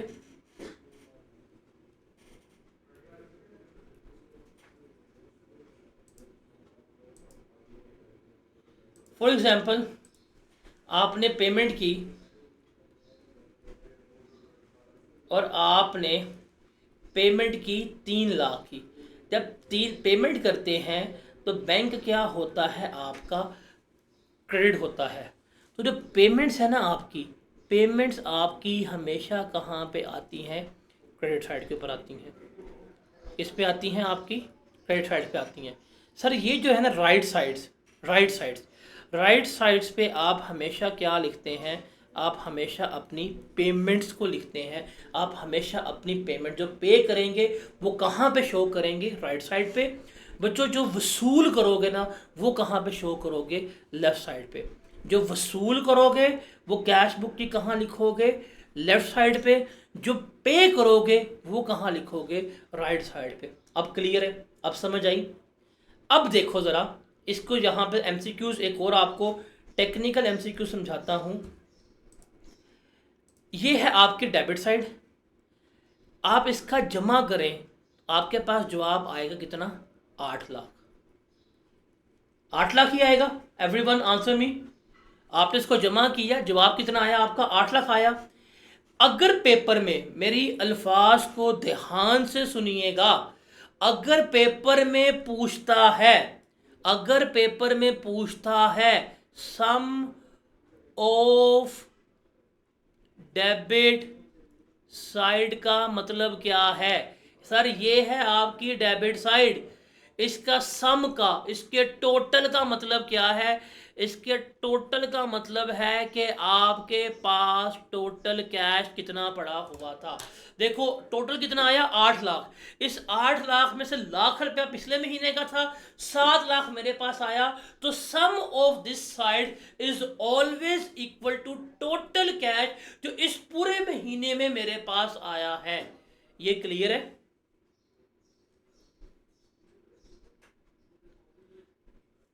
बताओ जी, क्लियर है कि फिर रिपीट कर दूं?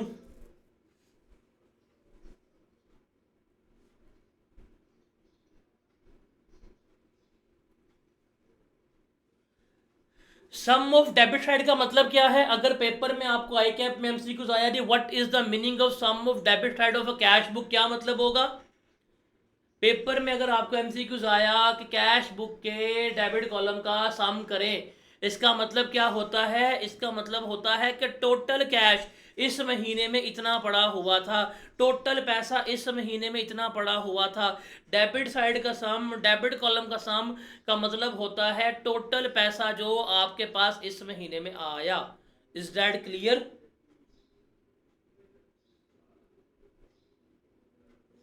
Is that clear? अब अगला एमसीक्यूज सर लिखें। यार जितनी मैं आपको अकाउंटिंग करा रहा हूँ ना, आप जाके पेपर दे देंगे एसीसीए का भी। अच्छा जी, अब है हमारे पास सम ऑफ क्रेडिट साइड। इसका मतलब होगा टोटल पेमेंट, मतलब खर्चा। ये क्या है? खर्चा। 5 मिनट, 7 बजे पूरे। 7 में मुझे 20 मिनट चाहिए। इसका मतलब क्या है?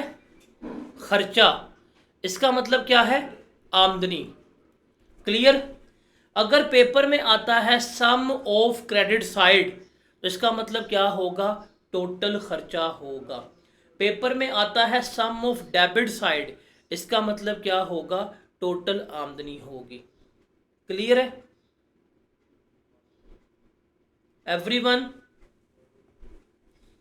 अब जरा देखिएगा, अभी मैं आप लोगों को घुमाऊं थोड़ा सा, थोड़े बड़े बड़े बच्चों वाली फीलिंग दिलवाऊं।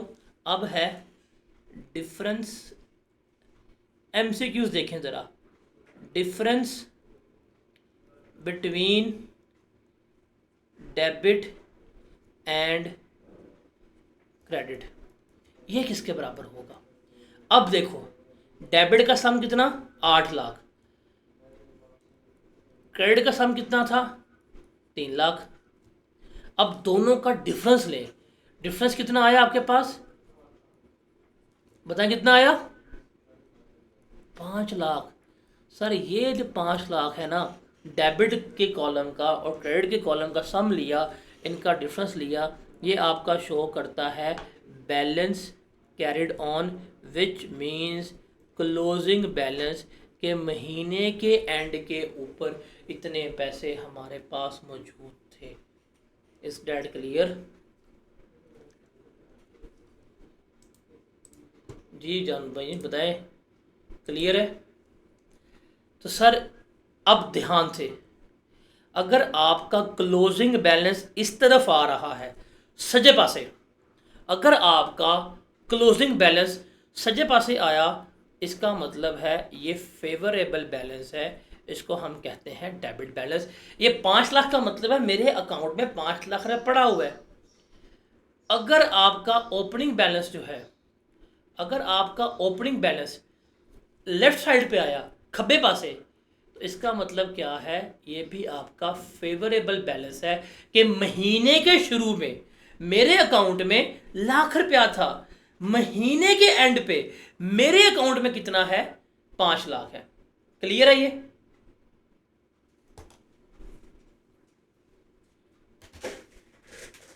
बताएं जी, क्लियर है ये?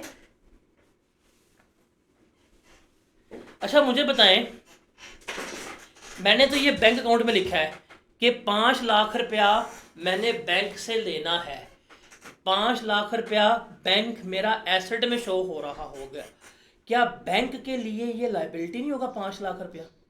मेरे लिए ये 5 लाख रुपया क्या है, एसेट है, मैंने बैंक से लेने हैं, लेकिन बैंक ने तो देने होंगे, तो बैंक के लिए क्या होगा, ये लाइबिलिटी होगी, बैंक के लिए क्या होगी, ये लाइबिलिटी होगी। Is that clear? अभी ज़रा बैंक की तरफ भी आते हैं, बैंक क्या करता है, अभी ज़रा हम कैश के पंगे कर लें अपने पूरे। अच्छा जी, अब मैं लिखता हूँ, किस इंक से लिखूँ, मैं लिखता हूँ ये पर्पल से, पर्पल से, पर्पल से। अगर देखें,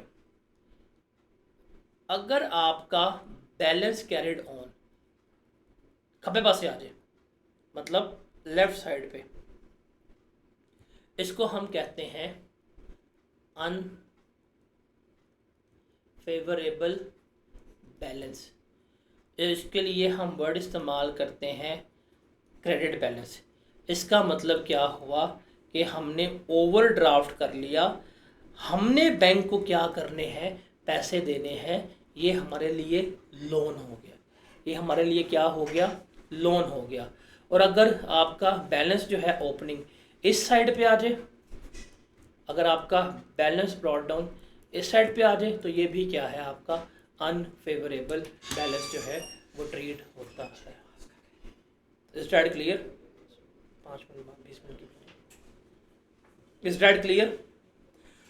तो कैश बुक की सारी कहानी समझ लगी, डेबिट बैलेंस क्या है, क्रेडिट बैलेंस क्या है, समझ लग गया, कैसे रिकॉर्ड करना है समझ लग गया, सम ऑफ डेबिट साइड का मतलब क्या है, सम ऑफ क्रेडिट साइड का मतलब क्या है, डेबिट में और क्रेडिट में डिफरेंस क्या होता है, वो समझ आ गई।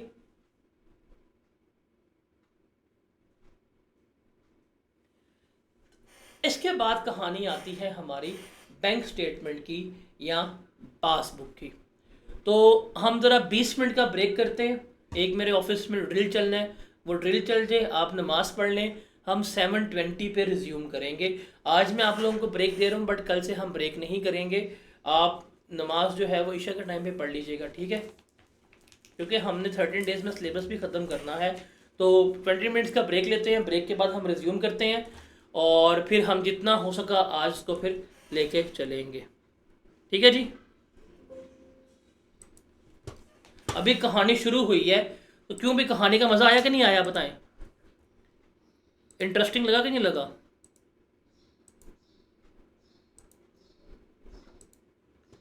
वो जो मैंने कहा था कि सड़क से उठा के स्टार्ट बना दूंगा, लग रहा कि नहीं लग रहा?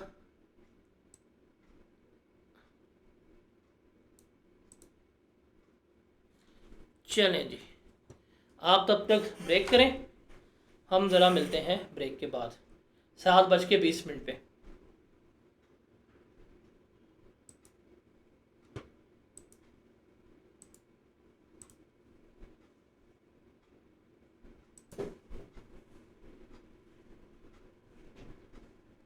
जी जनाब, आवाज़ आ रही है? एडमिन मोड से हटाओ।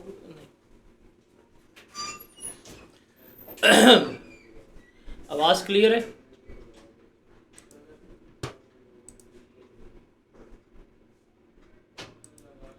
और स्क्रीन भी क्लियर है?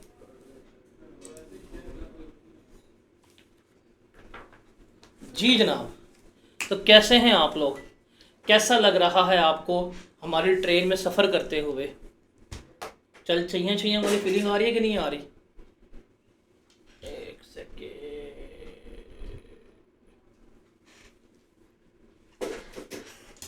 आप लोगों को तो मैंने पहले ही कहा था, अबे बुलेट ट्रेन है, शूटर जा रहे हैं, क्या सड़क से उठा के स्टार बना दूंगा? जब तक क्या यार, ये आप लोग पता नहीं कितनी महंगी महंगी फ़ी पे करते हो और पीआरसी पढ़ते हो, पास ताड़ा फिर नहीं होता। ये देखो, मुफ्त में तुम्हारा पीआरसी पास करा देना है ताकि आप लोग कैफ में आए। आप लोगों के लिए तो हम आप लोगों का अगर पीआरसी क्वालिफाई हो गया, अगर पीआरसी क्वालिफाई हो गया मई में, तो हम सीए में डिजी वाले आप लोगों के लिए कैफ का बैच भी अनाउंस कर देंगे स्पेशल, जो बस टैक्स का होगा और बी लॉ का होगा, ताकि आप सितंबर टाइम में यही 2 पेपर दे के पास करें यार। लेकिन अब ये नमाज के लिए रोज़ ब्रेक अगर देंगे, 20 मिनट रखेंगे, तो वो थोड़ा सा कंफ्यूज, मतलब टाइम जो है वो भी होगा। तो इसके लिए हमें कुछ ना कुछ एडजस्टमेंट करनी पड़ेगी। अब नमाज के लिए देखा जाए तो अगर मैं ब्रेक ना दूंगा, आपने कहना है सर साड़ा काफर हो गया है। अगर ब्रेक दूंगा तो फिर लाहौर में पहले ही होगी, फिर फलाने शहर की, फिर फलाने शहर की, फिर फलाने शहर की नमाज, फिर हम नमाजों में रह जाएंगे। तो कुछ ना कुछ हमें करना पड़ेगा इसका।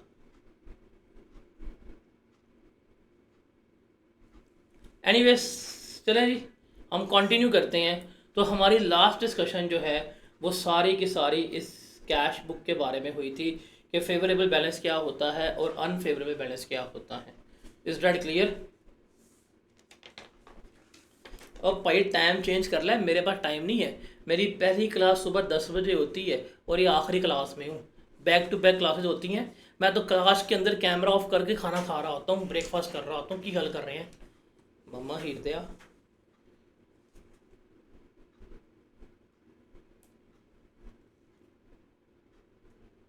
हाँ भाई, ये क्लियर, सारा कुछ नोट कर लिया था आप लोगों ने?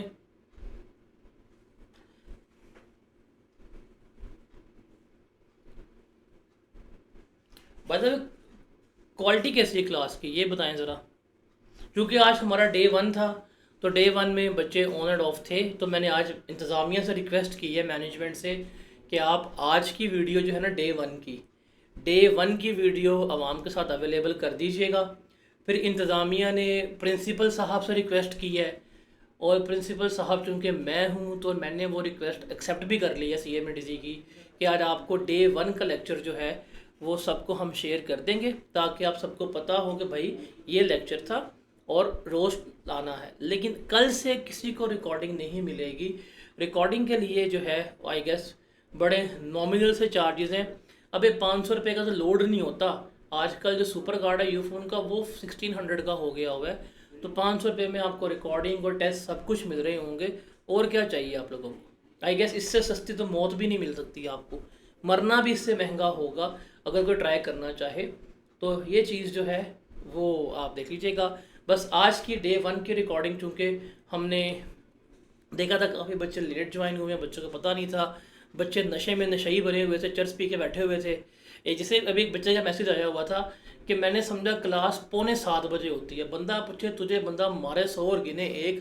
पिछले हम 1 हफ्ते से बोल बोल के थक गए हैं भाई। क्लास का टाइम जो है 5:45 पे है। वो क्या कह रहा है कि भाईजान मुझे था कि 6:45 में शुरू की, पढ़ते नहीं है। तो इसलिए हम डे 1 का लेक्चर जो है हर सब्जेक्ट का, BWCS, I2B, QM, ITA, ये सारे डे 1 के आज आपके यूट्यूब पे शेयर हो जाएंगे। बट कल से नहीं शेयर होंगे, कल से सिर्फ हो जाएंगे पोर्टल के ऊपर। जिन बच्चों ने एक्सेस लेनी हो वो ही उसको एक्सेस कर सकते हैं। ठीक है, यार मैं तुझे जैस का पैकेज करवा दूंगा, तू 10,000 जमा करा दे पीआरसी का। अब आगे चलते हैं। That was all about the cash book, जिसकी हमने बड़ी तफसील में डिस्कस की थी, क्या होता है क्या नहीं होता। अब हम चलते हैं आगे और अब हम बात करते हैं किसकी, अब हम बात करते हैं बैंक स्टेटमेंट की, या जिसको हम पासबुक भी कहते हैं। किसकी बात करते हैं हमारे पास, बैंक स्टेटमेंट की,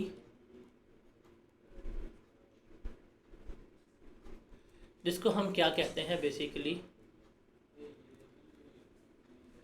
पासबुक भी कह रहे होते हैं। ये बैंक स्टेटमेंट क्या है अगर देखा जाए, बैंक स्टेटमेंट बेसिकली ये डिटेल्स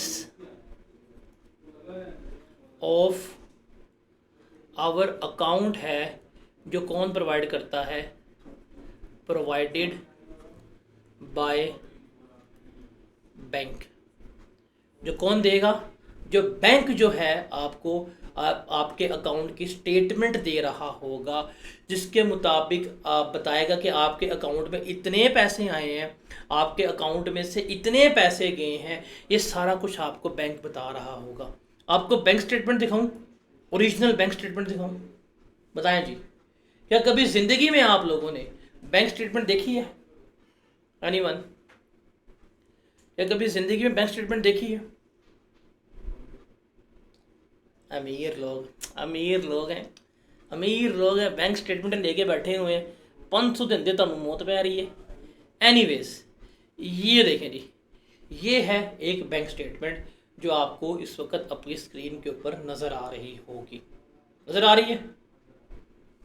तो सर ये बैंक स्टेटमेंट है किसी गरीब से आदमी की, फ़रूख नाम के बंदे की, मतलब मेरी ही बैंक स्टेटमेंट होगी।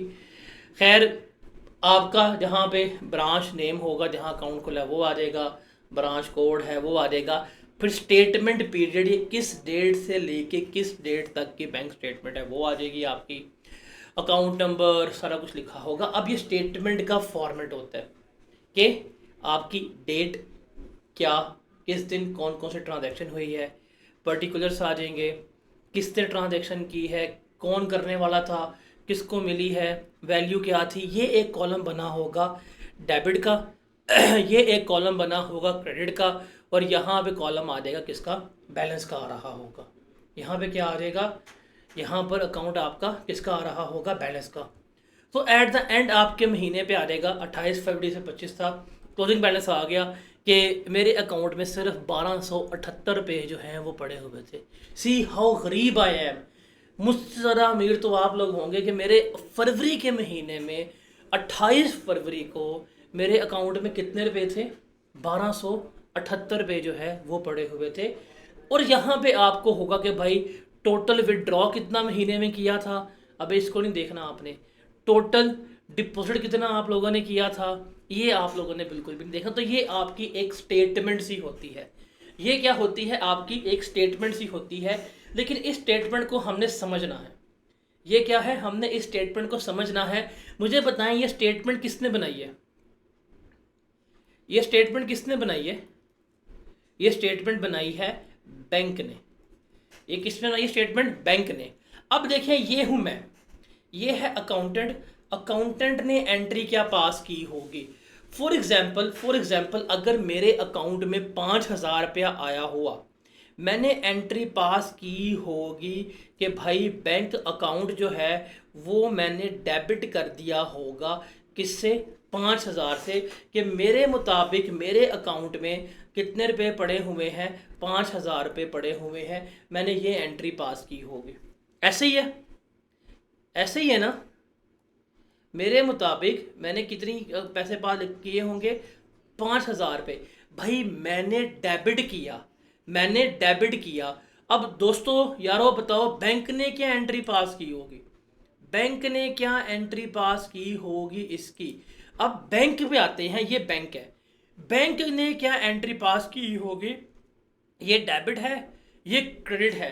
बैंक में 500 रुपया आया, बैंक में 500 रुपया आया, बैंक ने कर दिया कैश को डेबिट कर दिया 5,000 रुपये, आह पैसा ही पैसा हो गया भाई। लेकिन बैंक आज 5,000 रुपया ले रहा है और बैंक ने कल मुझे पे करना है, बैंक ने क्या करना है, मुझे पे करना है, तो कस्टमर का अकाउंट बैंक क्या करेगा, क्रेडिट करेगा।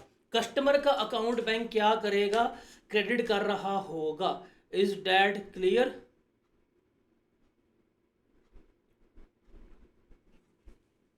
Is that clear? Is that clear? इसका मतलब सर ये जो बैंक स्टेटमेंट है, ये बैंक स्टेटमेंट है, ये इस अकाउंट की क्या होती है, ये मिरर इमेज होती है। ये क्या होती है, मिरर इमेज। मैं डेबिट करूंगा, बैंक करेगा क्रेडिट। मैं क्रेडिट करूंगा, बैंक क्या करेगा, डेबिट कर रहा होगा। मैं डेबिट करूंगा अकाउंटेंट, बैंक क्या करेगा, उस चीज को क्रेडिट करेगा। मैं क्रेडिट करूंगा, बैंक क्या करेगा, उस चीज को डेबिट कर रहा होगा। इस चीज को आपने याद रखना है। अब यहाँ पे मैं 4 बातें लिखूंगा, वो 4 बातें रिकॉर्ड कर ले, ताकि आपके दुनिया जहान के एमसीक्यूज जो है वो इससे सॉल्व होने चाहिए। पहले मैं लिखता हूं for cash book. For cash book. Sir for cash book की अगर हम बात करें, देखें, amount received, cash increase, debit, amount पे, कैश डिक्रीज, दोस्तों क्या होगा, क्रेडिट। ये है कैश बुक की। अब हम आते हैं बेसिकली बैंक स्टेटमेंट की। हम आते हैं बैंक स्टेटमेंट की या पासबुक की। इसको हम कहते हैं बैंक स्टेटमेंट, इसको हम कहते हैं पासबुक। अगर बैंक में पैसे आए हैं, बैंक में किसी कस्टमर ने पैसे जमा करवाए हैं, बैंक में अकाउंट में पैसे जमा हुए, अकाउंट का बैलेंस बढ़ गया, पहले बैंक ने 1000 देना था, अब बैंक ज़्यादा पैसे पे करेगा, तो अगर अकाउंट में पैसे आए हैं तो बैंक करेगा क्रेडिट। और अगर अकाउंट से पेमेंट हो रही है, अगर बैंक पे कर रहा है, तो अकाउंट से पैसे जा रहे हैं तो वो क्या करेगा, डेबिट कर रहा होगा। ये कौन करेगा, ये सारा कुछ बैंक करेगा।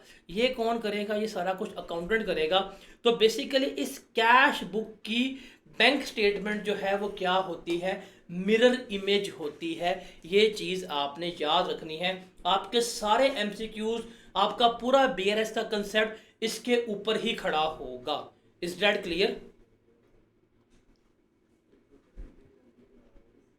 Is that clear? Is that clear? अब यहां पे रिमेंबर, कैश बुक का जो डेबिट बैलेंस था वो था हमारे लिए फेवरेबल बैलेंस। कैश बुक का जो क्रेडिट बैलेंस था वो था हमारे लिए अनफेवरेबल बैलेंस। अभी हमने देखा था ये है डेबिट बैलेंस, इसका मतलब मेरे अकाउंट में पैसे पड़े हैं। ये क्रेडिट बैलेंस है, इसका मतलब उधार लिया हुआ है। तो डेबिट बैलेंस था फेवरेबल, क्रेडिट बैलेंस था अनफेवरेबल। अगर हम इसकी बात करें क्या उसके बैंक स्टेटमेंट के साथ, तो बैंक स्टेटमेंट में क्या होगा, जो हमारी बैंक स्टेटमेंट है जिसको हम पासबुक भी कहते हैं, इसका होता है हमारे पास क्रेडिट बैलेंस। क्या होता है, क्रेडिट बैलेंस। इसका मतलब ये है हमारे लिए फेवरेबल, कि बैंक को पता है कि बैंक ने इतने पैसे पे करने हैं। और अगर बैंक स्टेटमेंट का हमारे पास हुआ डेबिट बैलेंस, तो इसका मतलब है ये अनफेवरेबल है, बैंक ने नहीं पे करने बल्कि बैंक ने हमसे वसूल करने हैं। इस वक्त जो आपकी स्क्रीन के ऊपर सब कुछ लिखा हुआ है ना, इसका स्क्रीनशॉट ले लें, सबसे आसान तरीका है, और उसको बाद में नोट कर लीजिएगा। सर ये बातें सारी घुमानी है मैंने इस पूरे चैप्टर के ऊपर, जो आपको पानी की तरह जो है वो क्या होना चाहिए, याद होना चाहिए। हम इसको रिपीट करते हैं, आपने हर चीज़ जो है वो एक दफ़ा देख लेनी है। पहले हम बात करते हैं कैश बुक की। देखें देखें देखें, सुने सुने, कैश बुक, कैश बुक में अमाउंट रिसीव होगी, हम डेबिट करेंगे, हम अमाउंट पे करेंगे, हम क्या करेंगे, क्रेडिट करेंगे। ये कैश बुक की एंट्री अकाउंटेंट करेगा अकाउंटिंग की बुक्स में। बैंक स्टेटमेंट जो बैंक बना रहा है, बैंक अकाउंट में रकम आएगी, बैंक क्या करेगा, उसको क्रेडिट करेगा। बिकॉज एंट्री क्या होगी, cash debit, customer account credit. कि बैंक में पैसा आया, कस्टमर अकाउंट में डाल दिया। पहले बैंक ने 500 कस्टमर को वापस करा था, अब बैंक जो है कस्टमर को कितना पे करेगा, 1000 रुपया पे कर रहा होगा। और जब अकाउंट से पेमेंट होगी तो बैंक क्या करेगा, कैश अपना काम करेगा और कस्टमर अकाउंट जो है वो डेबिट करेगा। तो देखा रहा है, बैंक स्टेटमेंट जो है वो कैश बुक की क्या होती है, मिरर इमेज होती है, पुठा काम होता है। वो डेबिट होगा, क्रेडिट होगा, वो क्रेडिट होगा, ये डेबिट होगा। फिर कैश बुक का अगर आप देखें स्क्रीन के ऊपर राइट कॉर्नर के ऊपर, कैश बुक का हमेशा होता है डेबिट बैलेंस। इसका मतलब फेवरेबल बैलेंस है, इसका मतलब हमारे अकाउंट में पैसे पड़े हुए हैं। अगर कैश बुक का क्रेडिट बैलेंस आया, इसका मतलब अनफेवरेबल बैलेंस है, इसका मतलब हमने पैसे देने हैं। बैंक स्टेटमेंट का कौन सा बैलेंस होगा, क्रेडिट बैलेंस। और बैंक स्टेटमेंट का जो डेबिट बैलेंस है वो क्या होगा, अनफेवरेबल बैलेंस होगा। ये तावीज़ है, इस तावीज़ को आपने क्या करना है, इस तावीज़ को आपने याद करना है। सुबह दोपहर शाम, खाना खाने से पहले, खाना खाने के बाद, पानी के साथ आपने हस्ब ज़ायक़ा जो है इस तावीज़ को देखना है। बिकॉज हमारे पास जब हमने BRS बनानी है तो यही चीज़ें में सवाल शुरू होते हैं। और चूंकि हमने तो इसमें से MCQs करने हैं, MCQs में हमने नंबर निकालने, 8 नंबर तो आने ही आने हैं। 4 MCQs मिनिमम तो आपको इसमें से एक्सपेक्टेड है ही है भाई। तो MCQs में मिनिमम टाइम पे आपने बस कैलकुलेटर पकड़ना है, प्लस माइनस करना है, मार्क्स सिक्योर करने हैं। तो उसके लिए इस तावीज़ को आपने याद रखना है। इस तावीज़ दिया है हकीम फरूख ने ताकि आपकी तबीयत को अफाका हो। वो क्या है कि कैश बुक का डेबिट बैलेंस का मतलब फेवरेबल बैलेंस है, कैश बुक का क्रेडिट बैलेंस का मतलब क्या है, अनफेवरेबल बैलेंस। बैंक स्टेटमेंट का क्रेडिट बैलेंस का मतलब है फेवरेबल बैलेंस, बैंक स्टेटमेंट के डेबिट बैलेंस का मतलब है unfavourable balance. Is that clear to everyone?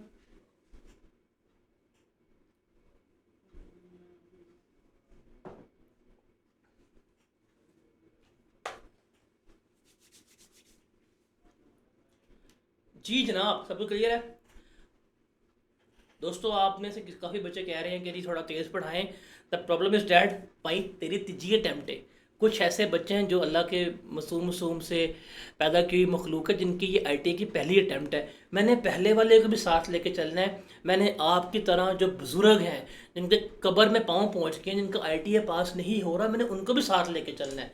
तो मेरी ऑडियंस जो है वो बड़ी डाइवर्सीफाई है। मेरे पास फर्स्ट अटैम्प्ट वाले भी हैं, मेरे पास वो बच्चे भी हैं जो मे में डिस्क्वालीफाई हो जाएंगे। तो क्या है, दोनों को साथ लेके चलना है ना। तो अगर आप बोर हो रहे हैं तो सोचें, तो क्यों पहले ITA पास नहीं की सी, हुन कर लेना, इंजॉय कर। जी जनाब।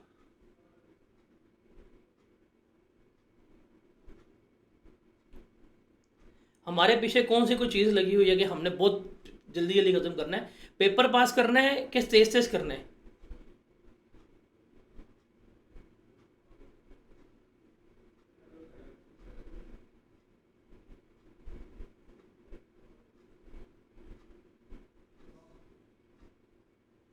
तो पेपर आपका आराम से पास हो जाएगा, डोंट वरी।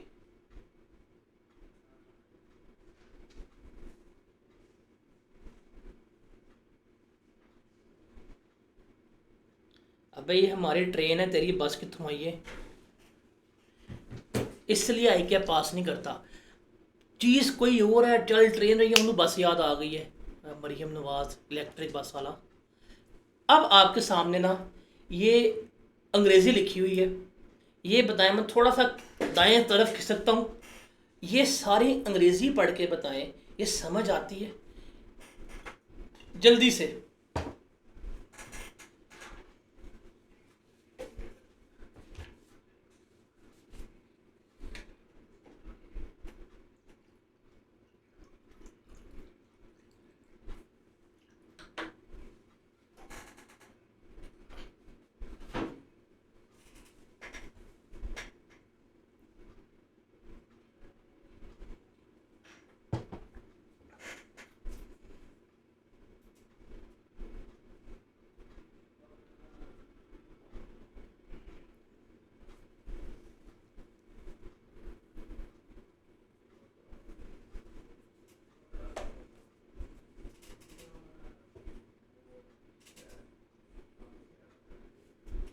कोई नहीं, फिक्र ना करें। अगर आपने गौर किया हो, सैटरडे हमने ऑफ किए हैं। मुझे अगर नीड पड़ी मैं सैटरडे ऑन कर सकता हूँ।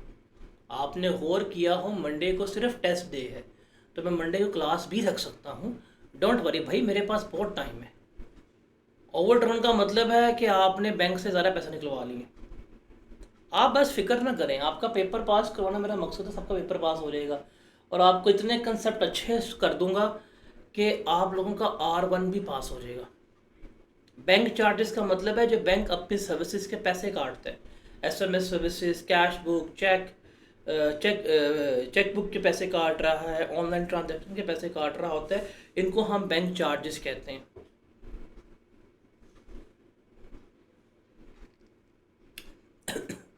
वैसे आप लोगों की ब्लर होती है, मेरे तो ब्लर नहीं होती, मेरी तो बड़ी अच्छी क्वालिटी आ रही है। बैंक कमीशन जो बैंक पैसे चार्ज करता है, ट्रांजैक्शन फीस वगैरह ये कमीशन में होती है। बैलेंस कैरिड ऑन अगर आपका राइट साइड पे है तो डेबिट है, अगर आपका balance carried on left side पे आया है तो वो आपका ओवरड्राफ्ट होगा। बैंक चार्जेस अगर बताए बगैर कर रहा है तो वो डायरेक्ट डेबिट होता है, और mostly bank charges direct debit ही होते हैं। और ये बड़ा इंपॉर्टेंट है, दिस इज इम्पॉर्टेंट वन, जो एंड पे लिखा हुआ ना, ये बड़ा इंपॉर्टेंट है। इसको लिखें कि what is the favourable balance of bank statement, उसका मतलब क्या है। What is unfavourable balance of bank statement, उसका मतलब क्या है। इसको देखें।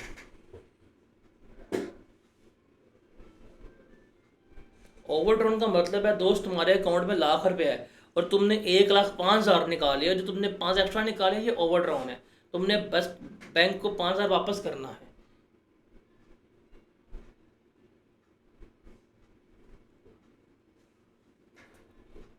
क्यों भाई, क्लियर है दोस्तों। तो आप एक चीज़ याद रखें, हमारे पास एडजस्टमेंट के डेज हैं। मैंने बड़ा इस तरह प्लान किया स्केड्यूल कि क्लासेस 4 डेज रखी है, बट इफ़ आई फील मैं सैटरडे और फ्राइडे भी ऑन कर सकता हूँ, मैं मंडे को भी क्लास करवा सकता हूँ। Got it.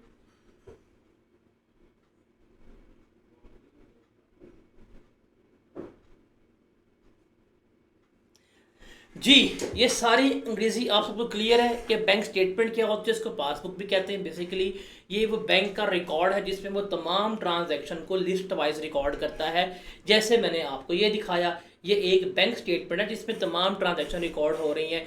डेबिट क्या हुआ, क्रेडिट का हुआ, क्या आया क्या नहीं गया, ये सारा कुछ हमने रिकॉर्ड किया हुआ है। और ये क्या होता है, basically this is the mirror image of cash book. Cash book debit होगी, ये हम क्या कर रहे होंगे, क्रेडिट कर रहे होंगे। सिंपल सी बात है, अगर हम पैसे जमा करवाते हैं कैश बुक डेबिट होगी, लेकिन बैंक स्टेटमेंट शो करेगी क्रेडिट। अगर हम पैसे निकलवाते हैं कैश बुक क्रेडिट होगी, बैंक स्टेटमेंट क्या होगी, हमारी डेबिट होगी। बैंक चार्जेस, बैंक अपने चार्जेस चार्ज करता है, हम कैश बुक क्रेडिट करेंगे अपनी बुक्स में, लेकिन बैंक स्टेटमेंट क्या होगी, डेबिट होगी। और what is the meaning of favourable balance, के मेरे अकाउंट में पैसे पड़े हुए हैं। ये बैंक स्टेटमेंट में क्या शो होगा, आपका क्रेडिट बैलेंस शो होगा। इसका मतलब कि मेरे अकाउंट पे इतने पैसे पड़े हुए हैं और बैंक ने मुझे इतने पैसे देने हैं, तो बैंक की लायबिलिटी है, तो बैंक के लिए क्या है, ये क्रेडिट बैलेंस है। ओवरड्रॉन का मतलब है कि मैंने ज़्यादा पैसे निकलवा लिए, मैंने क्या हुए, ज़्यादा पैसे निकलवा लिए। ये ओवरड्रॉन, ओवरड्राफ्ट, ये सारा कुछ एक ही होता है। इसका स्टेटमेंट में क्या बैलेंस होगा, डेबिट। इसका मतलब है मेरे अकाउंट में लाख था, बैंक के साथ अच्छे ताल्लुकात थे, बैंक ने मुझे 1,5 की पेमेंट करने दे दी, बैंक ने मेरी पेमेंट डिक्लाइन नहीं की, लेकिन अब मैंने बैंक को जो है वो क्या करना है, 5,000 पे करना है। इसको हम ओवरड्रॉन बैलेंस कहते हैं, या इसको हम क्या कहते हैं, ओवरड्राफ्ट कहते हैं। और ये हमारा अनफेवरेबल बैलेंस है, और ऊपर वाला हमारा क्या होता है, फेवरेबल बैलेंस जो है वो होता है। Is that clear, is that clear. तो ये सारी बात है जो हमने यहाँ पे डिस्कस की कि व्हाट इज़ बैंक स्टेटमेंट, कि जिसमें हम तमाम ट्रांजैक्शंस जो है वो रिकॉर्ड कर रहे हैं, but bank point of view से। कैश बुक में जो हम डिपॉजिट करते हैं, हम डेबिट करते हैं, बट बैंक क्या करेगा, क्रेडिट करेगा। हम कैश निकलवाते हैं, हम क्रेडिट करते हैं, बट बैंक क्या करेगा, डेबिट कर रहा होगा। और जो नॉर्मल बैलेंस होगा, फेवरेबल बैलेंस होगा बैंक स्टेटमेंट का, वो होगा हमारा क्रेडिट बैलेंस। जो ओवरड्रॉन, ओवरड्राफ्ट या अनफेवरेबल बैलेंस होगा, वो हमारा क्या होगा, डेबिट बैलेंस कंसीडर हो रहा होगा। आगे चलते हैं। अब असल है प्रॉब्लम स्टेटमेंट। असल क्या है हमारे पास? Problem statement. हमने उस प्रॉब्लम स्टेटमेंट को आइडेंटिफाई करना है। हमने क्या करना है? हमने ये जो हमारे बच्चों प्रॉब्लम स्टेटमेंट है, उस प्रॉब्लम स्टेटमेंट को आइडेंटिफाई करना है। अब असूल है कि जो बैलेंस मेरा बैलेंस जो क्लोजिंग बैलेंस है in cash book must be is equal to balance closing in bank statement. ये है असूल कि भाई जो अकाउंटेंट ने बैलेंस लिखा हुआ है कि हमारे अकाउंट में इतने पैसे होने चाहिए, वो ही हमारे पास क्या होने चाहिए? मौजूद होने चाहिए। वही हमारे पास क्या होने चाहिए? मौजूद होने चाहिए। फॉर एग्जाम्पल एक है यूज़र, उसका नाम है वलीद ने अपना अकाउंट बनाया हुआ है और वलीद को पता है मेरे अकाउंट में 10,000 रुपया पड़ा हुआ है। लेकिन जब वो बैंक स्टेटमेंट निकलवाता है, बैंक स्टेटमेंट में आता है सिर्फ और सिर्फ 8,000 रुपया। मतलब वलीद ने जो अकाउंट में उसके मुताबिक है वो कितने होने चाहिए? 10,000 रुपया। लेकिन जब वो जाके बैंक से स्टेटमेंट डाउनलोड करता है, वो कितने आते हैं? 8,000 रुपया। अब क्या इसका मतलब बैंक में चोरी हो गई है? बताएं, क्या ये बैंक में चोरी हो गई है? भाई बैंक से चोरी तो नहीं हो सकते।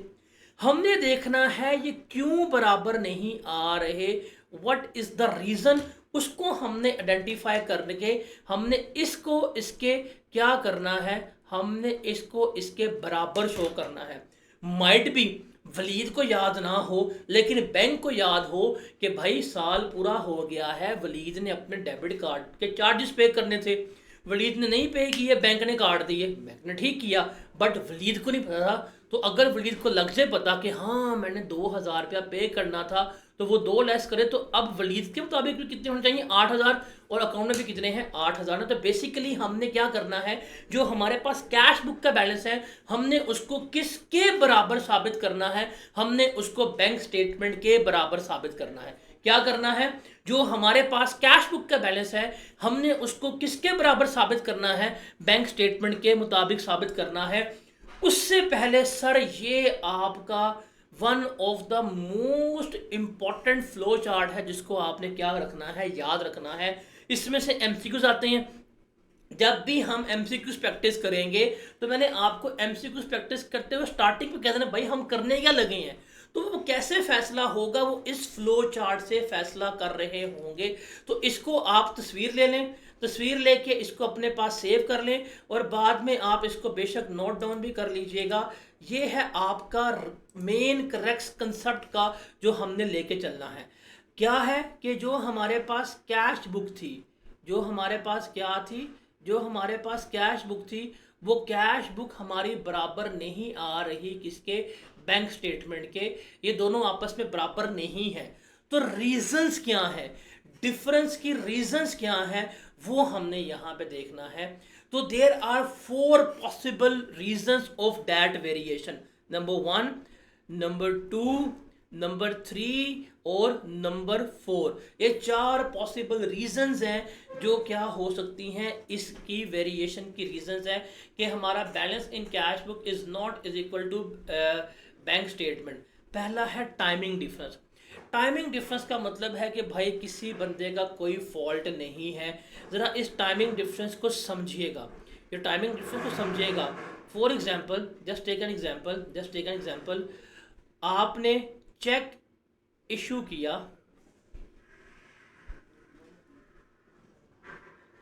किया, आपने 28 अप्रैल 2025 को।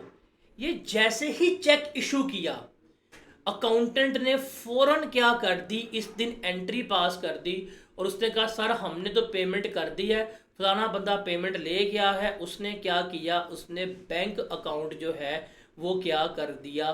क्रेडिट कर दिया। उसने क्या किया, उसने बैंक अकाउंट जो है वो क्या कर दिया, क्रेडिट कर दिया। तो भाई अकाउंटेंट ने तो बिल्कुल ठीक एंट्री पास की। उसने चेक दिया, जैसे ही चेक दिया कस्टमर का अकाउंट डेबिट किया, बैंक अकाउंट क्या कर दिया, उससे क्रेडिट कर दिया। इसका मतलब अकाउंटेंट ने बिल्कुल ठीक एंट्री की है, उसने अपना बैलेंस बिल्कुल ठीक लिखा।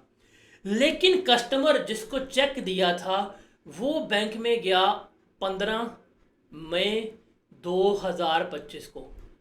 वो 15 मई 2025 को गया, उसने जाके बैंक में चेक जमा करवाया। तो भाई जब बैंक के पास चेक आया तो बैंक ने उसी वक्त पैसे काटने हैं ना। तो बैंक ने आपके पैसे कब काटे, 15 मई को। बैंक ने पैसे कब काटे, बैंक ने इस दिन डिडक्ट किए, लेकिन आपने यहाँ पे किए। अब इसका मतलब अब खुद बताएं, जो आपका बैलेंस आएगा 30 मई 2025 को, जो अकाउंटेंट बैलेंस लिखेगा उसमें उसने ये अमाउंट कट कर दी होगी, लेकिन जो बैंक की तरफ से बैलेंस आएगा इस डेट को, उसमें ये अमाउंट कैंसिल नहीं हुई होगी। क्या ये बैंक की गलती है, बताएं जरा, क्या ये बैंक की गलती है, क्या ये उसकी गलती है अकाउंटेंट की? भाई ना ये अकाउंटेंट की गलती है ना ये बैंक की गलती है क्या, बेसिकली ये एक टाइमिंग डिफरेंस है जो जनरेट हुआ है ट्रांजैक्शन की वजह से। ये क्या है, टाइमिंग डिफरेंस है। सॉरी, कि अकाउंटेंट ने आज चेक इशू किया, उसने पैसे कम कर दिए, लेकिन बैंक में अगले महीने चेक किया तो बैंक क्या करेगा, अगले महीने ठीक करेगा, उसको कम करेगा। तो अगर टाइमिंग डिफरेंस होना तो हम इसको हमेशा कहाँ पे ठीक करते हैं, बीआरएस में। कहाँ ठीक करेंगे, बीआरएस में ठीक कर रहे होंगे। Is that clear, is that clear? Just take an other example, हम एक और एग्जाम्पल लेते हैं। फॉर एग्जाम्पल 28 अगस्त को 28 अगस्त को आपको क्या मिला, आपको चेक मिला। चेक रिसीव किया, अकाउंटेंट ने क्या कर दिया, फौरी तौर के ऊपर डेबिट कर दिया। आपको 28 अगस्त को चेक मिला, अकाउंटेंट ने फौरी तौर पर डेबिट कर दिया। मतलब आपका बैलेंस था 1 लाख रुपया, उसको चेक मिला 50,000 रुपये का, उसने वो भी ऐड कर दिया और उसने कहा यदि हमारे अकाउंट में हमारे पास तो 1.5 लाख रुपया, ये उसने कह दिया। भाई चेक उसने 28 अगस्त को रिसीव किया, लेकिन अकाउंटेंट भूल गया, उसको अब आया याद कि यार ये चेक जाके बैंक में जमा भी कराना है, हम बैंक में जमा करवाएंगे फिर पैसे मिलेंगे। अकाउंटेंट गया चेक जमा करवाने के लिए 10 सितंबर 2025 को। अब बैंक में चेक कब जमा करवाया, 10 सितंबर को। तो भाई आपके अकाउंट में पैसे 10 सितंबर को आएंगे कि 28 अगस्त को आएंगे, जरा बताएं। चेक का आपको मिला 28 अगस्त को, लेकिन आपने चेक जमा कब करवाया, 10 सितंबर को। तो बैंक आपके अकाउंट में पैसे कब डालेगा, 10 सितंबर को कि 28 अगस्त को? 28 अगस्त को तो बैंक के पास चेक ही नहीं गया, बैंक को पता ही नहीं कि तुम्हें कोई चेक मिला कि नहीं मिला, लेकिन तुमने क्या की, एंट्री पास कर दी। बैंक में इसका कोई सबूत ही नहीं आ रहा। बैंक क्या करेगा, जब जिस दिन बैंक को गया बैंक उस दिन ही एंट्री पास करेगा। तो ये किसी गलती नहीं है, जब आपको चेक मिला आपने एंट्री कर दी, जब बैंक के पास चेक आया बैंक ने क्रेडिट कर दिया। तो ये बेसिकली क्या है, ये टाइमिंग डिफरेंस है। ये 28 अगस्त और 10 सितंबर का डिफरेंस है, ये किसी की गलती नहीं है। अगर ये टाइमिंग डिफरेंस हो तो इसको हम कहाँ ठीक करते हैं, बीआरएस में ठीक कर रहे होते हैं।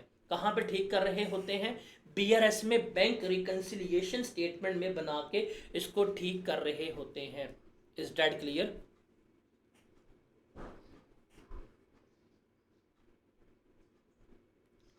Is that clear?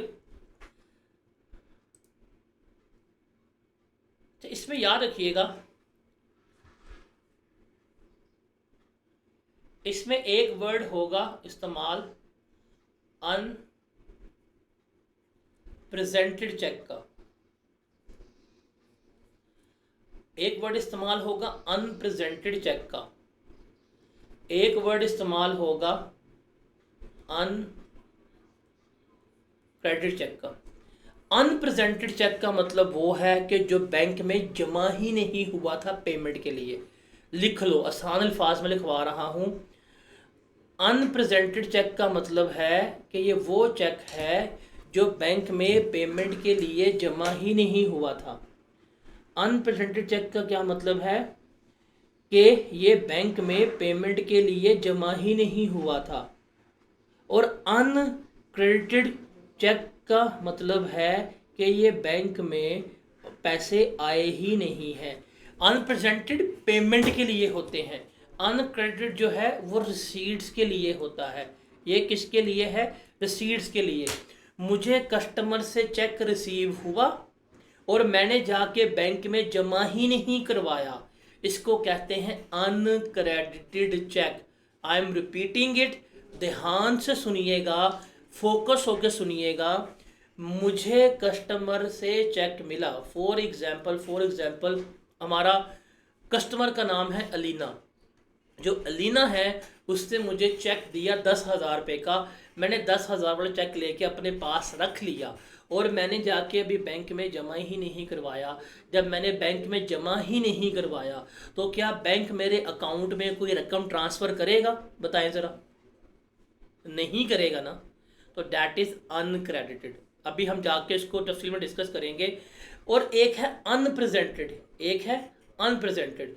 For example मैंने चेक इशू किया फातिमा को, मैंने फातिमा की पेमेंट करनी थी, मैंने फातिमा को चेक इशू कर दिया 15,000 रुपये का। मैंने चेक इशू किया, अकाउंटेंट ने क्या किया, फौरी तौर के ऊपर क्या कर दिया, 15,000 रुपये कम कर दिया। लेकिन फातिमा ने अभी तक बैंक वालों को जाके चेक दिया ही नहीं है। अगर फातिमा ने बैंक वालों को चेक नहीं दिया तो क्या बैंक वाले वो अमाउंट काटेंगे?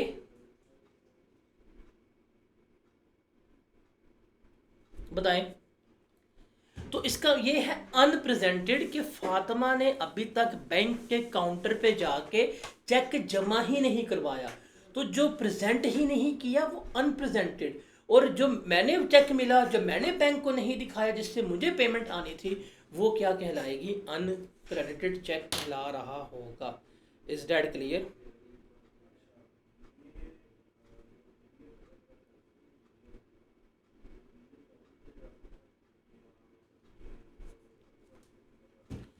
Is that clear?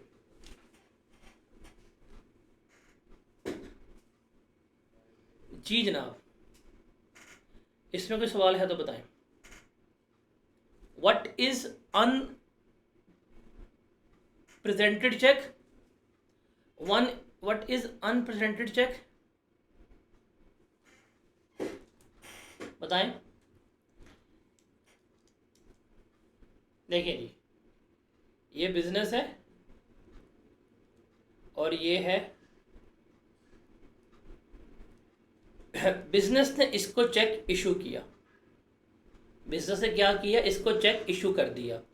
तो अकाउंटेंट ने एंट्री क्या पास की होगी? फॉर एग्जांपल फातिमा को पेमेंट करनी थी, फातिमा हमारी लाइबिलिटी थी, तो हमने फातिमा का अकाउंट जो है वो डेबिट कर दिया 5,000 से। और हमने अकाउंटेंट ने क्या किया, बैंक जो है वो कर दिया 5,000 रुपये से क्रेडिट। ये अकाउंटेंट ने एंट्री पास कर दी। ये समझ आ गई? ये समझ आ गई? अब फातिमा के पास क्या है? चेक है। लेकिन फातिमा ने जाके अभी तक बैंक में चेक जमा ही नहीं करवाया। जब फातिमा ने बैंक में चेक जमा ही नहीं करवाया तो क्या बैंक ने पैसे काटे होंगे?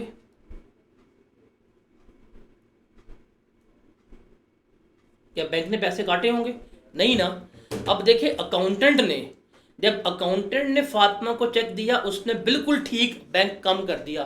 लेकिन फातिमा लेजी थी, उसको टाइम ही नहीं मिला, उसका दिल ही नहीं किया। उसने कहा अरे बाहर बहुत धूप है, गर्मी है, मेरा स्किन बर्न हो जाएगा, ये और वो। उसने जाके चेक जमा ही नहीं करवाया। तो इसका मतलब जो है बैंक ने तो पैसे कम ही नहीं किए। तो ये है कौन सा चेक? अनप्रेजेंटेड।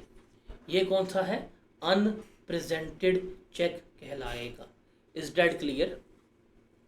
समझ लगी?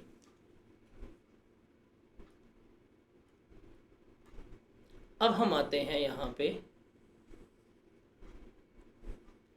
अनक्रेडिटेड कि ये बिजनेस है और ये है कस्टमर। कस्टमर ने बिजनेस को पेमेंट कर दी, फॉर एग्जाम्पल पेमेंट की है वलीद ने, तो वलीद ने चेक दिया, अकाउंटेंट के पास चेक आया, अकाउंटेंट ने क्या किया, फौरी तौर के ऊपर 10,000 रुपये से बैंक अकाउंट डेबिट किया और वलीद से हमने पैसे लेने थे, हमने वलीद क्या कर दिया 10,000 रुपये से क्रेडिट कर दिया। ये समझ आई? अब वलीद ने चेक दे दिया बिजनेस को, अकाउंटेंट के जेब में चेक है, लेकिन अकाउंटेंट निकला चर्सी, अकाउंटेंट ने जाके अभी तक बैंक में चेक ही जमा नहीं करवाया। क्या किया, जो अकाउंट बना रहा है उसको तो इंक्रीज कर दिया, लेकिन बैंक में जाके चेक सबमिट ही नहीं किया। अब मुझे बताओ, जब बैंक में जाके आपने चेक सबमिट ही नहीं किया तो बैंक क्या हमारा अकाउंट इंक्रीज करेगा? बताओ, क्या बैंक हमारा अकाउंट इंक्रीज करेगा? तो इसको हम क्या कहते हैं, अनक्रेडिटेड चेक कहते हैं। अब ये दोनों किसकी वजह से हैं? ये अनप्रेजेंटेड चेक और ये अनक्रेडिटेड चेक दोनों टाइमिंग डिफरेंस की वजह से जनरेट हुए हैं। मैंने फातिमा को चेक दिया, उसने जाके अगले महीने जमा करा दिया, तो डेट का डिफरेंस आया है। मुझे वलीद ने चेक दिया, मैंने कुछ अर्से बाद जाके बैंक में जमा करवा दिया, तो ये गलती किसी की नहीं है, ना मेरी गलती है, ना फातिमा की गलती है, और ना ही गलती वलीद की है। क्या किसी की मिस्टेक है? क्या किसी का एरर है? ये ना किसी की मिस्टेक है, ना किसी का एरर है। ये क्या है? ये बस डेट का डिफरेंस है। तो अगर ये है हमारे पास अनप्रेजेंटेड और अनक्रेडिटेड चेक, तो ये हम कहाँ पे लेके जाएंगे? इसको हमेशा हम BRS में रिकॉर्ड करेंगे। कहाँ रिकॉर्ड करेंगे? BRS में रिकॉर्ड कर रहे होंगे। तो भाईजान, अनप्रेजेंटेड चेक और अनक्रेडिटेड चेक का मतलब समझ आया? क्या मतलब होता है, क्या मतलब नहीं होता? जिंदगी भर याद रहेगा कि भूल जाओगे? आए, लेजी लोगों के पास फिर पैसा है, गरीबों के पास तो पैसा ही नहीं है। ना तुम्हारे पास चेक होगा, ना तुम जमा कराओगे। भाई उनके पास चेक तो है ना। लेजी एंड अमीर बोथ हैं वो। गरीबों को टेंशन ही कोई नहीं, ना पैसा होगा, ना जमा कराएंगे, ना हमारा अनप्रेजेंटेड होगा, ना हमारा होगा अनक्रेडिटेड, टेंशन ही कोई नहीं है। ये मसले अमीरों के हैं, हम गरीबों को क्या इससे? हाँ जी बताइए, क्लियर है? तो अब इस वर्ड को लिख लीजिएगा, इसको लिख लीजिएगा, इसको लिख लीजिएगा कहीं पे, अनप्रेजेंटेड और अनक्रेडिटेड चेक्स हमेशा BRS में जाएंगे। हालांकि मैंने आपको बड़ा बता दिया है कि what is unpresented cheque, what is uncredited cheque, ये क्या होते हैं, डिटेल में हमने बात की है। किसी की गलती नहीं है, ये कहाँ पे ठीक होंगे जाके, इसके लिए हम क्या बनाएंगे? BRS बना रहे होंगे। Is that clear? उसके बाद है एरर। उसके बाद क्या आते हैं हमारे पास? एरर्स। भाई एरर्स जो है ना, वो बेसिकली हमारी मिस्टेक है। वो क्या है? गलती। भाई अगर गलती बिजनेस करेगा, अगर अकाउंटेंट गलती करेगा ना, अकाउंटेंट, तो वो हमेशा जाएगी एडजस्टेड कैश बुक में। क्या करेगी? एडजस्टेड कैश बुक में जाएगी। अकाउंटेंट गलती करेगा, कहाँ जाएगी? एडजस्टेड कैश बुक में। फॉर एग्जाम्पल कि अकाउंटेंट ने चेक इशू करना था या अकाउंटेंट ने पेमेंट करनी थी 10,000 रुपये की, और अकाउंटेंट ने गलती से उसने पेमेंट 10,000 की ही की, लेकिन लिखते हुए उसने 1,000 रुपया लिख दिया। तो गलती किसने की है? अकाउंटेंट ने। कहाँ ठीक होगी? एडजस्टेड कैश बुक में ठीक होगी। लेकिन अगर बैंक से कोई मिस्टेक हो जाए, बैंक गलती से डेबिट कर दे, बैंक डबल डेबिट कर दे, बैंक क्रेडिट कर दे, बैंक गलती से चार्जेस कर दे, तो बैंक की मिस्टेक कहाँ जाएगी? हमेशा BRS में जा रही होगी। कहाँ जाएगी? BRS में जाएगी। तो भाई बिजनेस की मिस्टेक कहाँ जाएगी? एडजस्टेड कैश बुक में। बैंक की मिस्टेक कहाँ जाएगी? BRS में जा रही होगी। उसके बाद है ओमिशंस। ओमिशंस का मतलब है भूल जाना। अगर बिजनेस ने कोई ओमिशन किया, फॉर एग्जाम्पल आपने चेक लिखा और चेक लिखने के बाद इशू भी कर दिया, लेकिन अकाउंटेंट रिकॉर्ड करना भूल गया, तो रिमेंबर, जो बिजनेस की मिस्टेक होंगी, जो बिजनेस की ओमिशंस होगी, वो कहाँ जाएंगी? आपकी एडजस्टेड कैश बुक में। थोड़ा गलत हो गया है, ये कहाँ जाएगी? आपकी एडजस्टेड कैश बुक में। जो बिजनेस की ओमिशंस हैं वो कहाँ जाएंगी? एडजस्टेड कैश बुक में। और जो बैंक की ओमिशंस है वो कहाँ पे जाएंगी? बीआरएस में। बैंक ने किसी को डेबिट नहीं किया, बैंक ने किसी क्रेडिट नहीं किया, उसको हम कहाँ लेके जाएंगे? बीआरएस में लेकर जा रहे होंगे। तो ये आपने फ्लो चार्ट जो है वो याद रख लेना है। अगर आपको फ्लो चार्ट याद है तो भाई सवाल आपके निकल जाने हैं। उसने कहना है कि फलाना चीज़ जो है वो बैंक ने डेबिट नहीं की। बैंक ने डेबिट नहीं की, किसने लिखा? बैंक ने लिखा। तो बैंक ने नहीं लिखा, कहाँ ले जाओगे? बीआरएस में। जी अकाउंटेंट ने कोई चीज़ डेबिट नहीं की, अकाउंटेंट की एमिशन है, कहाँ जाएगी? एडजस्टेड कैश बुक में। जी अकाउंटेंट ने मिस्टेक की है, कहाँ जाएगी? एडजस्टेड कैश बुक में। बैंक ने मिस्टेक की है, कहाँ जाएगी? बीआरएस में। और जितने भी आपके अनप्रेजेंटेड या अनक्रेडिटेड चेक होंगे वो हमेशा कहाँ पे जाएंगे? वो हमेशा बैंक रिकंसिलिएशन स्टेटमेंट में, जिसे हम बीआरएस कहते हैं, उसमें जा रहे होंगे। Is that clear? मैं इसको फिर सम अप करता हूँ। ये टाइमिंग डिफरेंस है, जिसमें आपके अनप्रेजेंटेड चेक आते हैं, जिसमें आपके अनक्रेडिटेड चेक आते हैं, ये कहाँ पे जाएंगे हमेशा? ये हमेशा बीआरएस में जाएंगे। जो एरर्स हैं, एरर्स का मतलब है गलतियाँ, दो तरह की होंगी। या तो गलती बिजनेस की तरफ से होगी, या तो गलती बैंक की तरफ से होगी। अगर गलती बिजनेस की तरफ से है तो कहाँ जाएगी? एडजस्टेड कैश बुक में, हम अपनी कैश बुक को एडजस्ट करेंगे। अगर गलती बैंक की तरफ से है तो कहाँ जाएगी? वो बीआरएस में जाएगी, हम उसको रेक्टिफाई करेंगे। फिर ओमिशंस, ओमिशंस में दो तरह की हैं, बाय बैंक, बाय बिजनेस। अगर बिजनेस कोई चीज़ लिखना भूल गया तो वो कहाँ जाएगी? आपकी एडजस्टेड कैश बुक में। अगर बैंक कोई चीज़ लिखना भूल गया तो वो कहाँ जाएगी? आपकी बीआरएस में जा रही होगी। अगर आपको ये 5 बातें याद रह गई हैं, सर एमसीक्यू सिर्फ अंग्रेजी पढ़ो, पढ़ते साथ समझ लग जाएगी कि भाई करना कहाँ पे है, कैश बुक में लेके जाना है या आपने इसको बैंक बुक में लेके जाना, बीआरएस में लेके जाना है। ये क्लियर है? ये फ्लो चार्ट समझ आ गया? बताएं जी।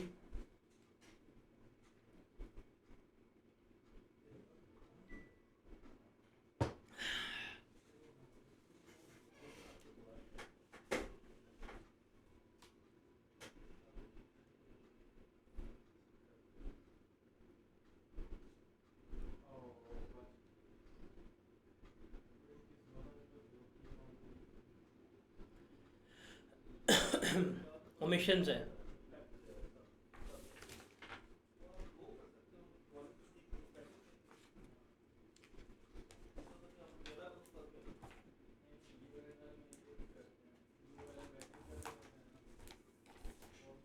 तो भाई ये रीज़न क्या है? एरर्स, ओमिशंस और अनरिकॉर्डेड आइटम्स, ये 3 चीज़ें। कौन कौन सी? एरर्स, गलतियाँ, ओमिशंस, भूल जाना, और अनरिकॉर्डेड आइटम्स। इनको हमने कहाँ पे रिकॉर्ड करना है? कैश बुक में। कहाँ पे रिकॉर्ड करना है? कैश बुक में। अगर ये बिजनेस ने की हैं तो बिजनेस की गलतियाँ, बिजनेस की ओमिशन और बिजनेस की भूल, बिजनेस की गलती, बिजनेस की ओमिशन, बिजनेस की भूल, ये सारी कहाँ पे जाएगी? हमारी एडजस्टेड कैश बुक में जा रही होगी। Is that clear?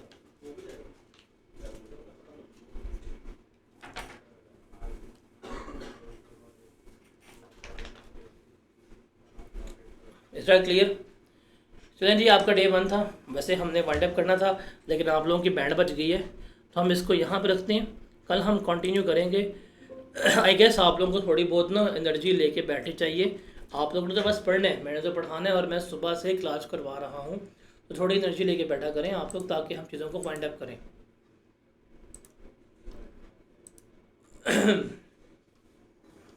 कल हम जाकर डिस्कस करेंगे कि डिसऑनर चेक कहाँ पे जाने हैं, कहाँ पे नहीं जाने। कल हम तफसील में इनको डिस्कस आउट करेंगे।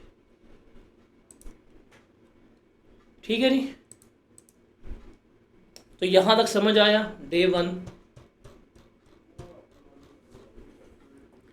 5:45 पे क्लास होती है, आ जाया करें।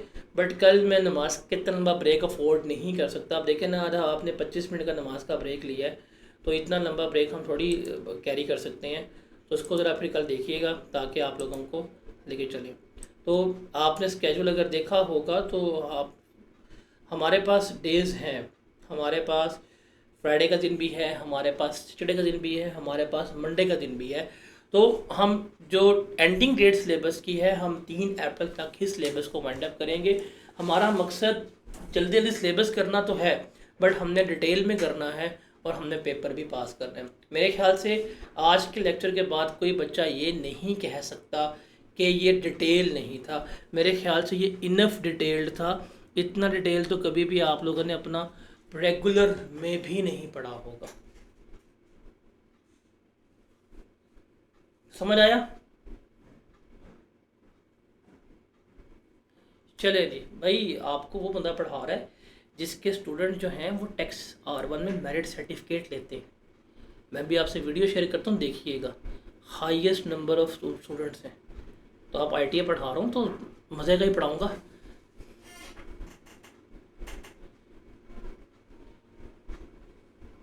देखिए, फ्लेक्स वो करता है जिसने कुछ ज़िंदगी में अचीव किया हो, ठीक है। आप फ्लेक्स किस पे करोगे? जी मेरी ITA में 3 अटेम्प्ट लगी हैं, इस पे फ्लेक्स करोगे? ओवर रोस्टिंग होगी थोड़ी थोड़ी। चले जी, इंशाल्लाह मिलते हैं कल। दुआओं में याद रखिएगा। अल्लाह हाफिज़।